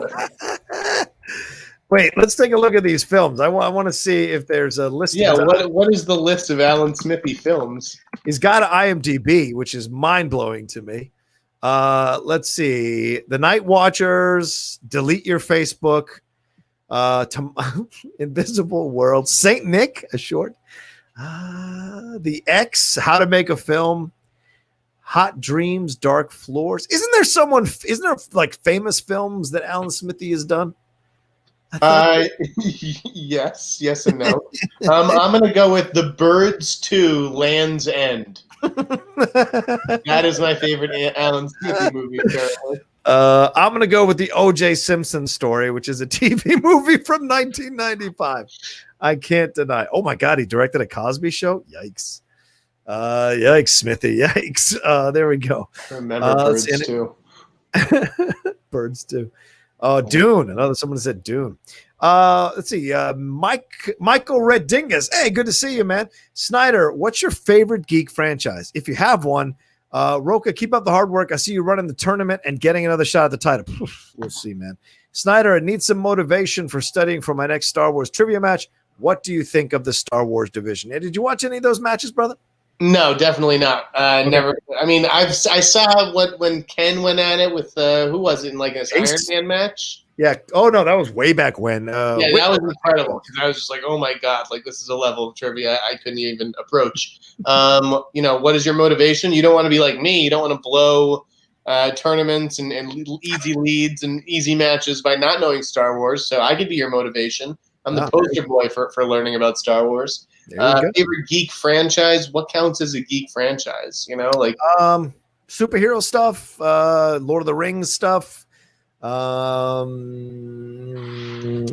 Rangers stuff. That kind of Star Wars is geeky. I mean, Batman. Like I'm a Batman guy. Okay. So, yeah, I like just about everything Batman is involved or associated with. I was rewatching The Dark Knight Rises yesterday. Dude, I don't know. I still like that film. I defend that. I like The Dark Knight Rises. I don't think it's like should be mentioned in the same breath with The Dark Knight. No. Good. Yeah. I'm surprised. And I didn't know I forgot that it was 2 hours and 45 minutes long, man. That's a long goddamn movie. Nolan's always been very indulgent. He loves it. But he's also making sure you get the most bang for your buck, right? That's for sure. Tushka Productions donated, said, Rocha, what time does the Snyder swap shop open up? I have plenty of items to haggle and get appraised. Jeff, I always enjoy your banter and unapologetic spirit. Great show, gents. Hashtag the insider cuts. Okay. Yeah. I will sell you any of the junk in my childhood bedroom, which I've kept for good reason. But yeah, if you want to buy anything, dude, look at my taste in music. Look at how goddamn cool I was. All right. Yeah. You got Weezer, Blue Album, Smashing Pumpkins, Siamese Dream, good one. Unplugged in New York, Nirvana. That's one of the greatest albums of all time. I agree. 9 Inch Nails, Pretty Hate Machine. Okay. Soundgarden, Super Unknown, Offspring, Smash, Metallica, and Justice for All. Is that not the coolest 12 or 13-year-old kid you've ever met? Dude, you had me until you put up Offspring. That was ridiculous. What's wrong with that? I love Offspring. It's including that early Offspring when they were more like punk. Yeah. When you're 12 years old, that sounds like a good band to listen to. All right, Cinema Gorilla, what's going on, man? You're all in black. Are you afraid of your face? What's going on there? Dude, what's good? I don't even know how this works. Can you hear me? Yeah. Gorilla, you can't be uglier than Rocha. Just turn your camera on. Damn, I wish I could. I don't even know how any of this works. Hit the 3 dots. It'll say start video or something like that, and then you will see your face. I wish. It doesn't. All right, we don't have enough time for you to figure out technology. Yeah. What's your question? What's your question?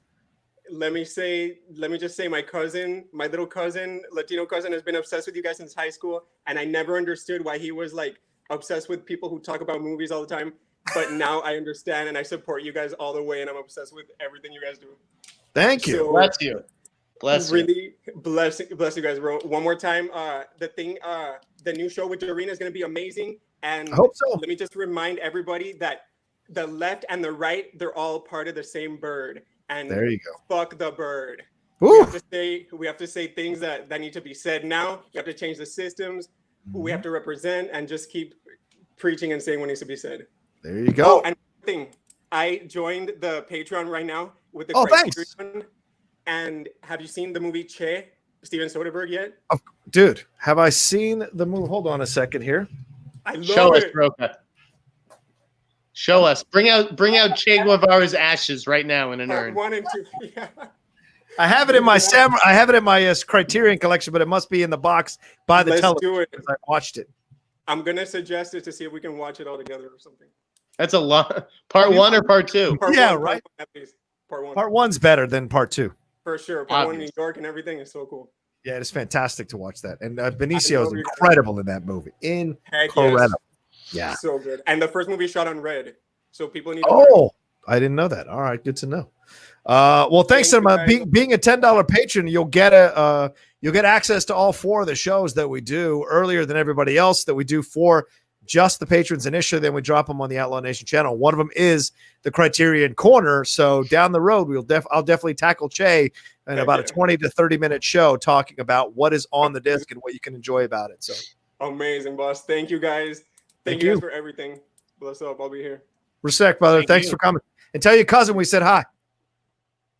All right, there you go. All right, let's see. Tushka Collectibles now. Hey, ladies and gentlemen, how are we doing? Welcome to the shop. I like this guy already. Hey, we got our own Colart. What the fuck? Editor viewer. It's an original. Nice. Original back. Colart. Colart. There we go. Oh, what is that? So it's a viewfinder or editor actually. So you can actually traditionally edit film. Yeah, it's like this is what movies used to be made on. Yeah. Comes with the quick splice. Also comes with the formula, the bonding glue.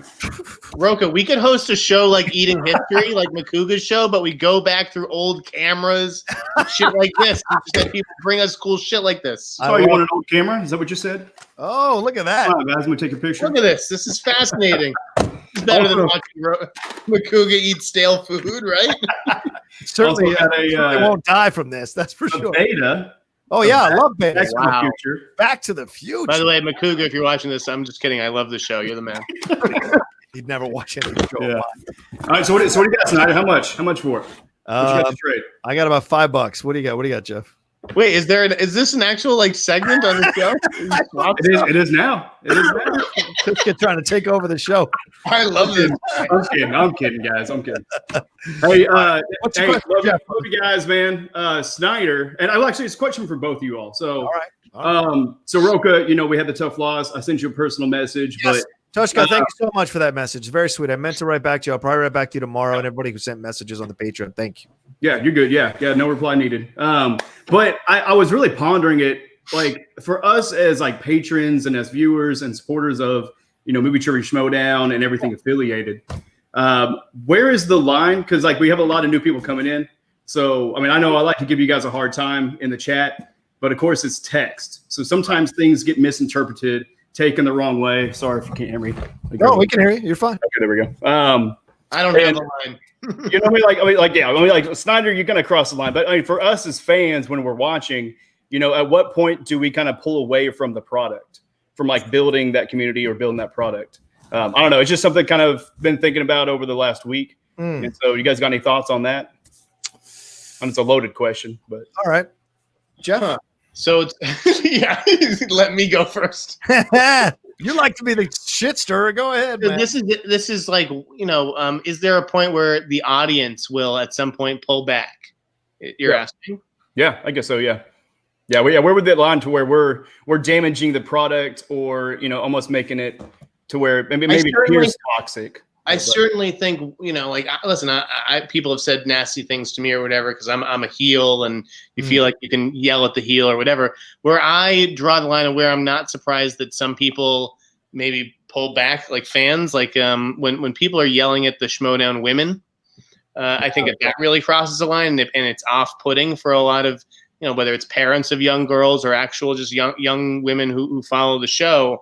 I don't think that that they appreciate that, and I think that sometimes male competitors, like I don't know, just like maybe the line gets crossed, and that reflects in how the audience feels.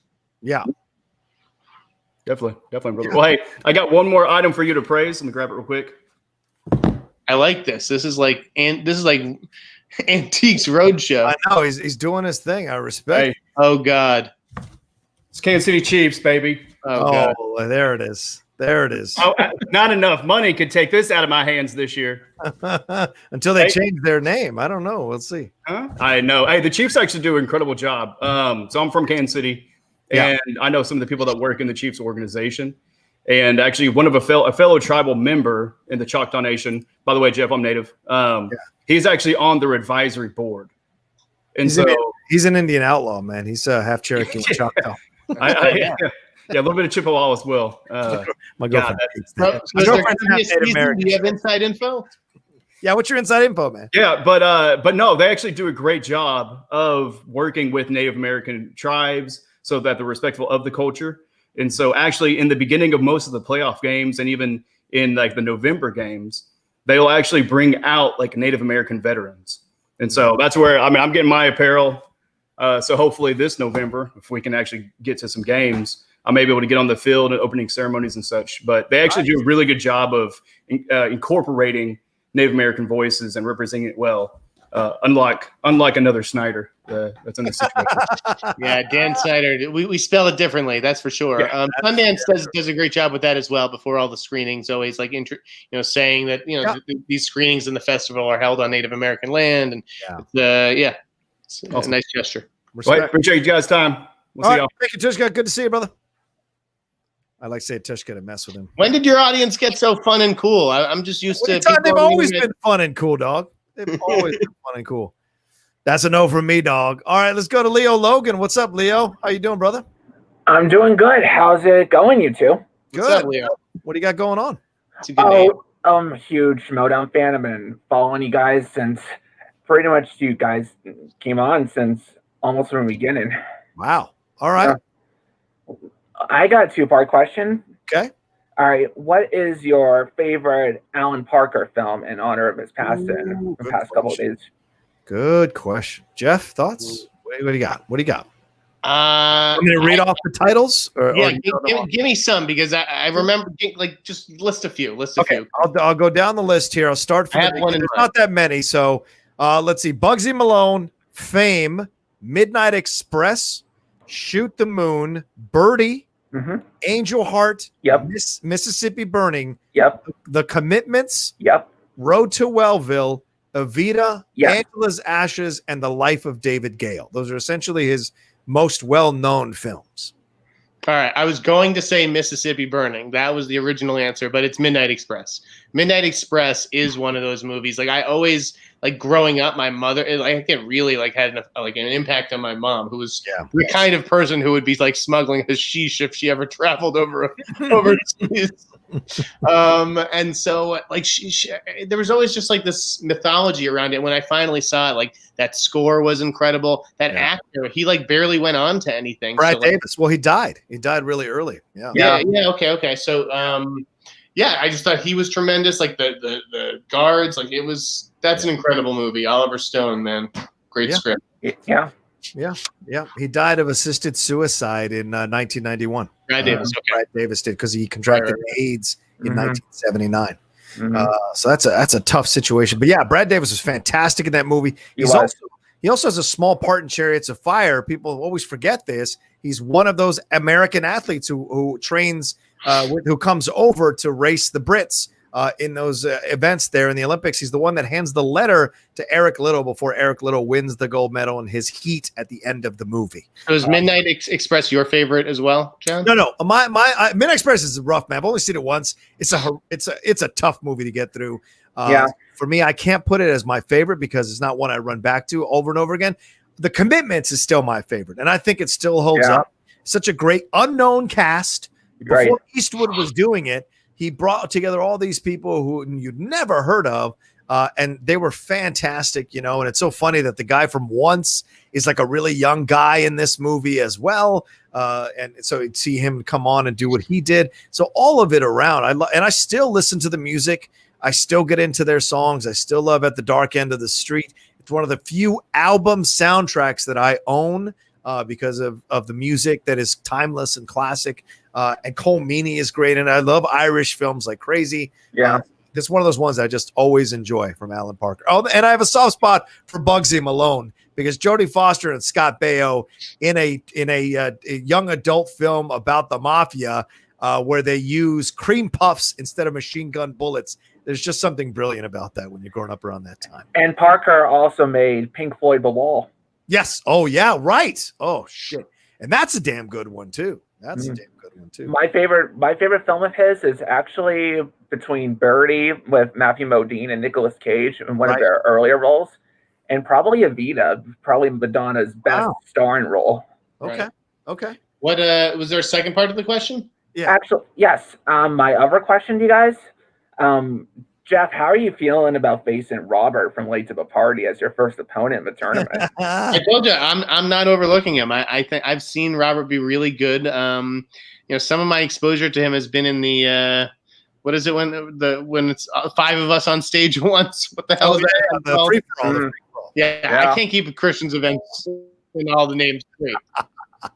But I don't think that was the best format for Robert. But he definitely knows his stuff. I've watched his reactions and stuff, and so he knows a lot of the answers that I'm blurting out. And he's good. Yeah. All right, Leo. Yes. Do you have anything else? Or are you good? I think I'm good. I wish you two the best. Same to you, man. All right. Thank you. Have a good day. Thanks for coming in first time. Good to see you. Thank you. All right, there you go. Little Alan Parker question. I like that. Andrew Hale says, Jeff, can you give some crap to John not knowing Boris Karloff? I'm kidding. Back to horror drills. Love you guys. I knew who Boris Karloff was. Wait, did you blow a question? And I haven't seen the Irwin match. So did you blow a question? Yeah, in the first round, I was up. I was up because he didn't get. He missed Revenge of the Nerds. And like the second or third question was, what fraternity or what movie has fraternity Lambda? I was like, oh please. But the question was, I'm a Hotep. Who plays I'm a Hotep in the film The Mummy? And in my head, I was like, who plays the Mummy? I didn't remember. I know who plays Frankenstein. I know who plays Dracula. I know who plays the Wolfman. But I know that Lon Chaney Jr. played the Mummy and Dracula and the Wolfman back then. And I wasn't sure if he'd played the Mummy. I wasn't sure if Karloff had played the Mummy. So I went with Lon Chaney Jr. and the answer was Boris Karloff. So I lost on that. And Ethan got it right. So we tied coming out of the first round. Andrew, that's a tough one to give Rocha too much shit for. I mean, he should know his classics. That is supposed to be one of Rocha's strengths. But I can't. Listen, I would love any excuse to give John Rocha shit, but I don't know that I can take the bait here. Give me something else to work with. Yeah, well, not knowing the director of Tootsie in a critical moment probably is a good one to kick my ass about. Did you know? Okay, so here's my 5-pointer. I don't think you're going to get this, but maybe. In Men in Black, what does Will Smith say NYPD is the anagram for? No idea.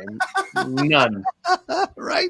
Is it New York something? It is knock your punk ass down. That's what it is. So it's a tough 5-pointer. That doesn't even make sense. Knocks with a K. Yeah, that's what I'm saying. That's why it's a tough 5-pointer. But Will says it in the movie. He says NYPD stands for knock your punk ass down now. So there we go. So, all right, Calvin, are you ready? Calvin, are you ready? Give me a thumbs up. Calvin, he's got his headphones on. I'm not going to bring him in until he's ready. Maybe. Calvin, are you ready yet? He's not paying attention at all. Somebody wake Calvin up, man. All right, I'm going to take him off. He's probably behind on the stream. Wave your hands when you're ready. Are you ready now? Are you ready now? My headphones are kind of messed up. That ain't the only thing that's messed up. I think I'm ready now. My headphones are kind of messed up, but all right. I mean, I don't know if I could. Anyway, my headphones are kind of messed up. Anyway, what's up, Snyder? What's going on? How's it going, what's dude? Up, man? What are you doing? What are you doing? How are you doing? I don't know. Are you the leader of Rocha's Whack Pack? Calvin is a one-man wolf pack. What? He's on his own. He's on his own. I told you, my headphones are messed up. Anyway, what'd you say? What's on your mind, my man? You got to plug them in. That's usually how headphones work, What'd you say? You got to plug the headphones in. That's how they work. I got them in, Rocha. They're just not working right now. All right. Well, what's your question, man? Let's get to your question. Anyway, what'd you say? What'd you say, Snyder?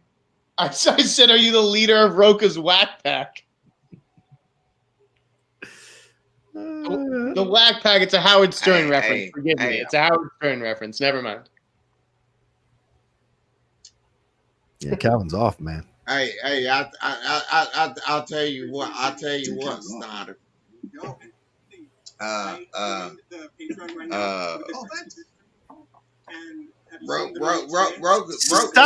my boy. Rocha's my man. And Rocha's my man. I'm down to fight for him. I know, Patrick. Fuck you. I got enough wrong on that. God damn it. All right, go ahead, Calvin. Go ahead. What's your question, Calvin? Yeah, which question, Calvin?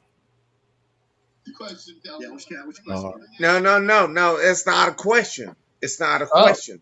It's not a question. Forgive me.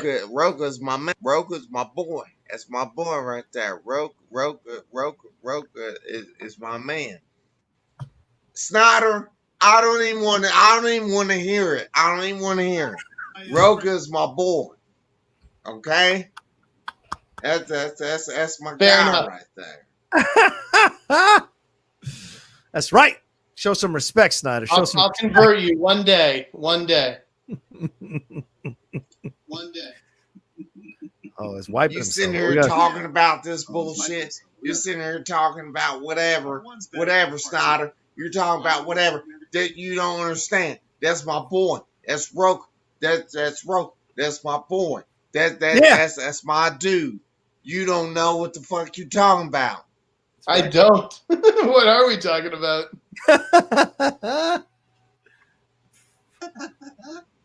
Anyway, I wanted to ask you something, but I can't remember what it was. Nah.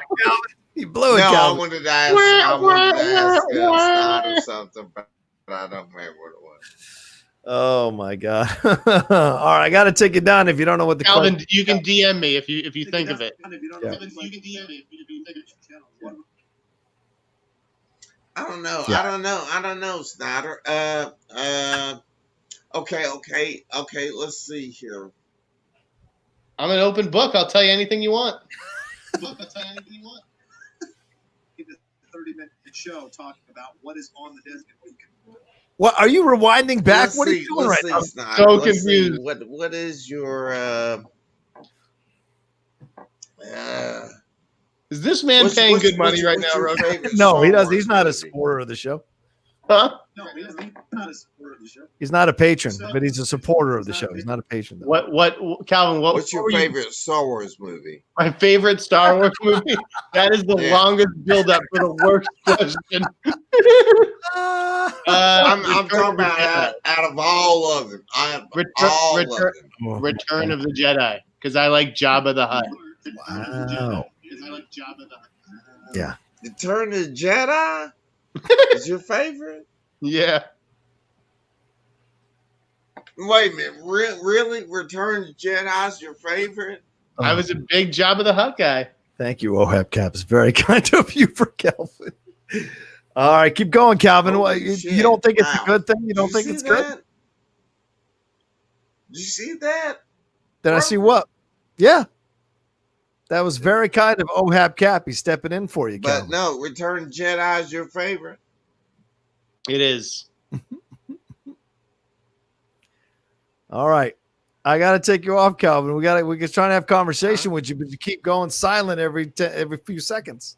This is not good radio. It's not good television. What about the OT? What about the OT? That is the original trilogy. What you got any favorites on them? Wait, but Calvin, that is the original trilogy. Return of the Jedi is in the OT. Calvin. God damn it! I can't hear you. Oh man, I got to take you down. I don't want to, but I got to take you down. Move it along. Love you, Calvin. I gotta get a tech guy over to Calvin. I gotta get a tech guy over to Calvin's house to figure this out. All right, J Dog over there. More than the tech guy. Jay, how close are you to Jeff? Jay's in Massachusetts. Jeff's in Massachusetts. How close are you, man? New Hampshire, so next state over. Oh, it's late. You're up late. I'm up late. That's right. It's a late night with Rocha and the Insnyder. So This guy's got a great voice, Rocha. Oh, tell him why, Jay. I'm in radio. That's why. Yeah, you've got a good voice. Thanks, man. So I don't know if you guys heard, but Rennie Santoni passed away. Yes. Man. I have a very inappropriate joke. Oh no. Go ahead. I mean, you're the guest. I mean, my ex-girlfriend and I, when I called her, I was like, "Did you hear that Poppy from Seinfeld died, she said the exact same thing I was saying, which was, you probably didn't wash his hands. Yeah. Poppy was sloppy. But he had a great career, though. I mean, he was Clint Eastwood's partner in Dirty Harry, Stallone's partner in Cobra. Let's see. By the way, I don't know if you guys know this or not. This is a good piece of trivia. It may happen on the Schmoedown, but get this.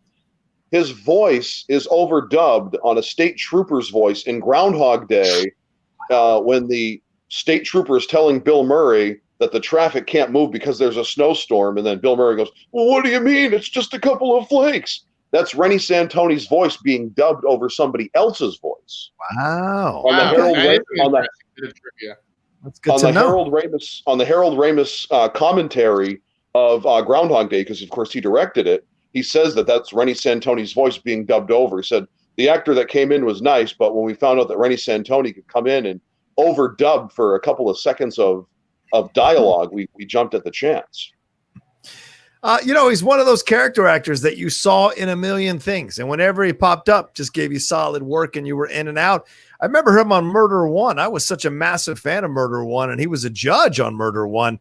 So I remember that as well. And of course, Seinfeld, of course, Cobra. He was hilarious as shit in Cobra, and in Dirty Harry as well. Chico Jimenez. We should be bringing in this guy to dub your voice on this podcast. How dare you? I can speak this way if I'd like, but it's not my cup of tea normally. So he was also Howard Stern's boss and Howard Stern's private parts as well. That's right. That's right. Yes, his early boss. That's right.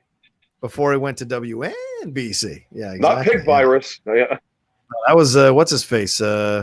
Giamatti. Oh no. Yes, I know who you're talking about. Yeah, Pig Vomit. Yeah. He's looking at the ratings, right? Yes. Right. Yeah, the ratings book. I remember him. Yeah. Is that your question, Jay, or is that what you wanted to talk about? Oh, did we lose him too? What's going on up there in New England with you guys' internet, for God's sakes? I'm telling you, it's vicious storms, summer storms. Must be rolling through. Here's a question for you. Joseph Ashley Snyder, you have any dirt on Ellen DeGeneres? You have any scoops here going on with Ellen DeGeneres? I mean, what hasn't what hasn't been said at this point? It sounds like listen, everybody, you're supposed to hate your boss. And I don't understand, when in this country we flip from well, now I hate my boss, so now I'm going to get them in trouble and fired. And it's just who would want to be a boss in the?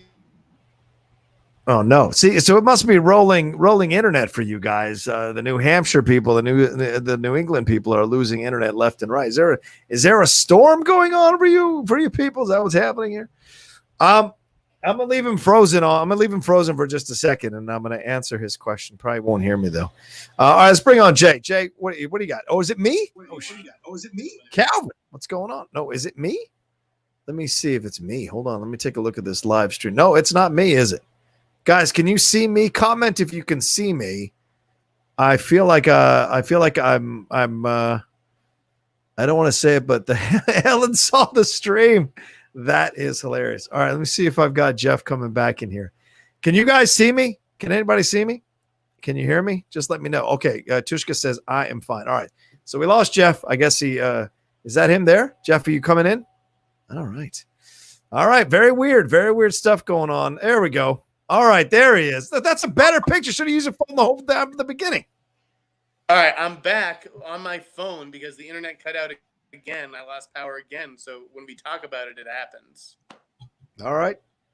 Here's what I'll say.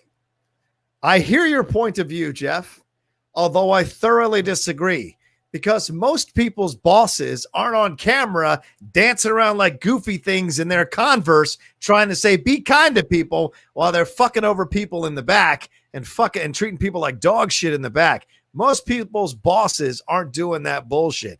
And I don't think there's anything wrong with calling out your boss who puts out a fake fucking persona.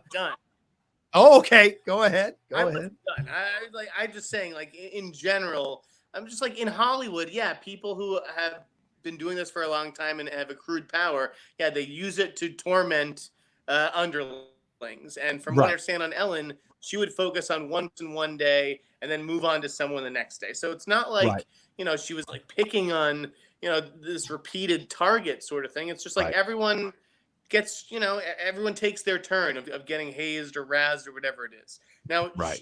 she's the big star of a show who has 8 zillion other commitments and businesses. It's like she can't pay attention to every little thing that happens on that show. But I also understand that the show bears her name, and ultimately the buck stops with her at the end of the day. So her producers, I think you can find anybody to produce that show. I don't know why this Ed Glavin is so fucking special. Get rid of the guy if he treats people like shit. And let's move on. But I'm not like thinking, well, Ellen's a horrible person now, because the truth is Ellen has done probably more good than bad. Yeah, maybe. And certainly Katy Perry came out and supported her. Portia de Rossi came out and supported her. Of course, she has to. I mean, those paychecks go through there. But Brad Garrett, though, came out and called her out. Leah Thompson came out and called her out about how she treats some of the guests. But Samantha Ronson defended Ellen as well. So I think it all just depends on what side, just like everybody else, right? What side of the fence you fell on with Ellen. If she liked you, then clearly she was good to you. But if she didn't think you were cool, she didn't have to be cool to you. She didn't like you for whatever reason. She didn't have to. On principle, to me, it's just like when I came out to LA, this wasn't like supposed to be this nice town where everybody's nice to each other and everybody gets their chance and their turn. It's like it's not, the town and the business does not work like that. It's not designed to work like that. Right. And so when you can't just snap your fingers and everybody just unlearns all their bad behavior that they've learned over the last 2 decades. Like there's this huge migration happening right now, and it's probably for the better, right. But at the end, you can't just, this is the way things were done, and tough shit, because there's a line of thousands of people who would do it if you don't. I think that's actually, look, I don't excuse Ellen for anything. I had an ex-girlfriend who worked on her staff as a temp writer. She told me one time, she texted me after an experience she had with one, I don't know if it was Ed or whoever it was that was the head writer at the time. She walked up there with jokes to pitch to them, to one of the guys, one of the head guys there. He's chewing his gum, and as soon as she was done pitching her jokes, he spat the gum in her face. She said she froze because she'd never had an experience like that, walked back to her desk, texted me immediately and said, I need to vent about this. I need to tell you what just happened. And I was like, I'm going to get in the car after she told me. I'm getting in a car and drive over there. She's like, no. I just wanted you to know that I thought of you, because I know if this had happened to you, you'd have put him through a wall. And I go, yeah, absolutely. If you want, I can still do that. So that's my limited experience with this behind the scenes stuff. But I know how much of a jerk some of those people were behind the scenes with Ellen. And I get your point. There was a certain way that people did things, blah, blah, blah. But that's got to be over. And just like there spits on you. Yeah. Any boss that spits on you, if you don't punch him in the face, then yeah, you should take a breath and then sue them the next day. Absolutely. I've never been spit on by a boss, and I'm sure if I ever was, it wouldn't have ended well for them. I've had tough bosses, and I'm sure that I have said, vented. Yeah. Sick atmosphere, environment. Like, do I think she should be ruined because of it? No. I think it to be a big expose on everybody, I just think if you've got a multiple amount of stories about you, then you've kind of, dug your own bed, because certainly Tom Hanks has shown you how it can be done. So not everyone turns into the asshole, and I'm not saying, so. Yeah. Again, I'm not saying everybody should be an asshole or is allowed to be, but I also think that a lot of young people are just super sensitive these days, and they just, I hate to use the S word, the snowflake word, but I think that people are just really easily offended. Getting spit in the face is a different story, though. Yeah, I agree. It is a different story. And there you go. I don't know if it was Glanville or who it was, but it was someone high up, and she was shaking when she was texting me about it, for sure. So we'll see. I mean, I think, and she's saying all the things. They put out that PR statement with people poking holes in it. And she says she wants to quit the show, which of course is her way of getting out of any responsibility for it. So whatever, it is what it is. And I'm sure it'll all get exposed one way or another, but she's rich enough to write out whatever they've got going on here. And she'll be just fine. And she'll go away for a little bit and then come back with another Dory movie, and everyone will forgive her again. So it won't be a big deal. I'm just saying, you get rid of the producers, make some changes, but I don't think that the Ellen show needs to be canceled. I don't know why people are calling for its cancellation. Yeah, it's ridiculous.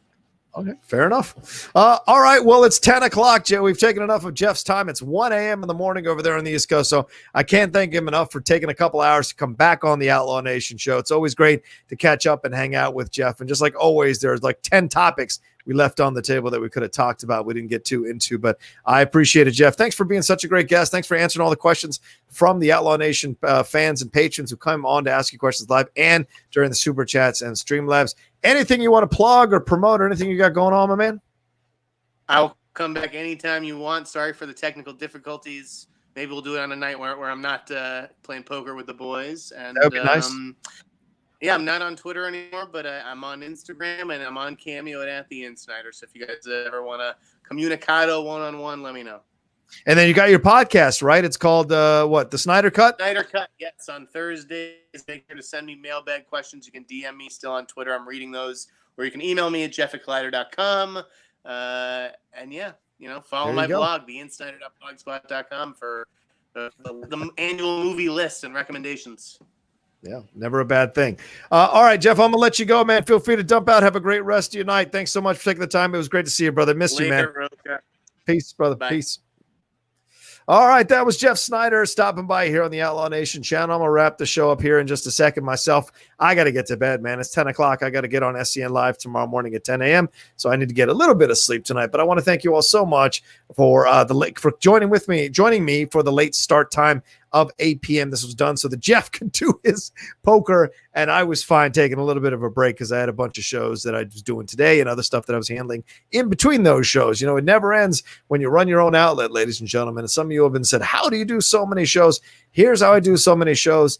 I sleep 5 to 6 hours a night, and then when I wake up, I'm immediately jumping on things that I have to handle for all the shows to make sure things work and function correctly here as I build this outlet out step by step, piece by piece. So thank you all so much for being a part of this. I can't, I can't express my gratitude enough for how much you all take the time to spend here and spend your money and talk to my guests and make them feel at home. So please make sure you text them or not text them, rather. Make sure you tweet at them, or like with Jeff, leave a comment on his Instagram that you really enjoyed him being on the show. All my guests love getting those little comments from you all. It makes them feel warm and fuzzy, and they always compliment me on my fans. And I think that's something I take genuine pride in. Look, I mess up a lot of things in life. I make mistakes, stumble, what have you. But the fandom we've built in the Outlaw Nation, I'm incredibly proud of. We don't talk shit about other people. We really respect the people that come on the show. We don't snicker and, we don't do mean stuff. And when people come on the shows, you guys are so great to tweet at them or to send them messages on Instagram to tell them how much you enjoyed them on the show. And I can't tell you how many people come back and tell me, my God, you have the greatest fans. So I feel so fortunate to have the incredible fandom that we do have here on the Outlaw Nation. And I only know that's going to get building and building and building. So thank you all so much for everything you've done to build up this channel to this point. And let's keep going. Let's keep going. So thank you so much. We're at 2:01:45. So I'm gonna wrap it up here. Please remember to follow me at the Rocha Says right there on Twitter and on Instagram. Join the Patreon right there, patreon.com/John Rocha. We get 2 hangouts every week. Tomorrow we got our Discord hangout, our verbal hangout. Just hang out. I think usually around 5 o'clock. We talk for about an hour and a half about whatever's going on in the worlds, or whatever's going on in your world. I do some recommendations, and we just talk about life. In the last couple of weeks, we've been training for hours and hours and hours with the patrons. This is going to be a more relaxed week before we start prepping for the tag team defense against corruption. But I needed a week to kind of relax a little bit. So we'll do that. And then on Friday, we do our hangouts that are on camera, on Zoom, on my Zoom. I send you the address. You come on in. Those are for the $10 and above patrons. So if you've been thinking about becoming a patron of the Outlaw Nation show, that's the stuff you get. Plus the 4 shows that we do here on the Outlaw Nation. You get them ahead of time before I drop them for everybody else on the Outlaw Nation channel. And you also get to participate in them as well. The first Criterion Corner is the show we do where we break down one Criterion disc, about 20 to 30 minute show, talking about one Criterion disc voted on by you all or chosen by me.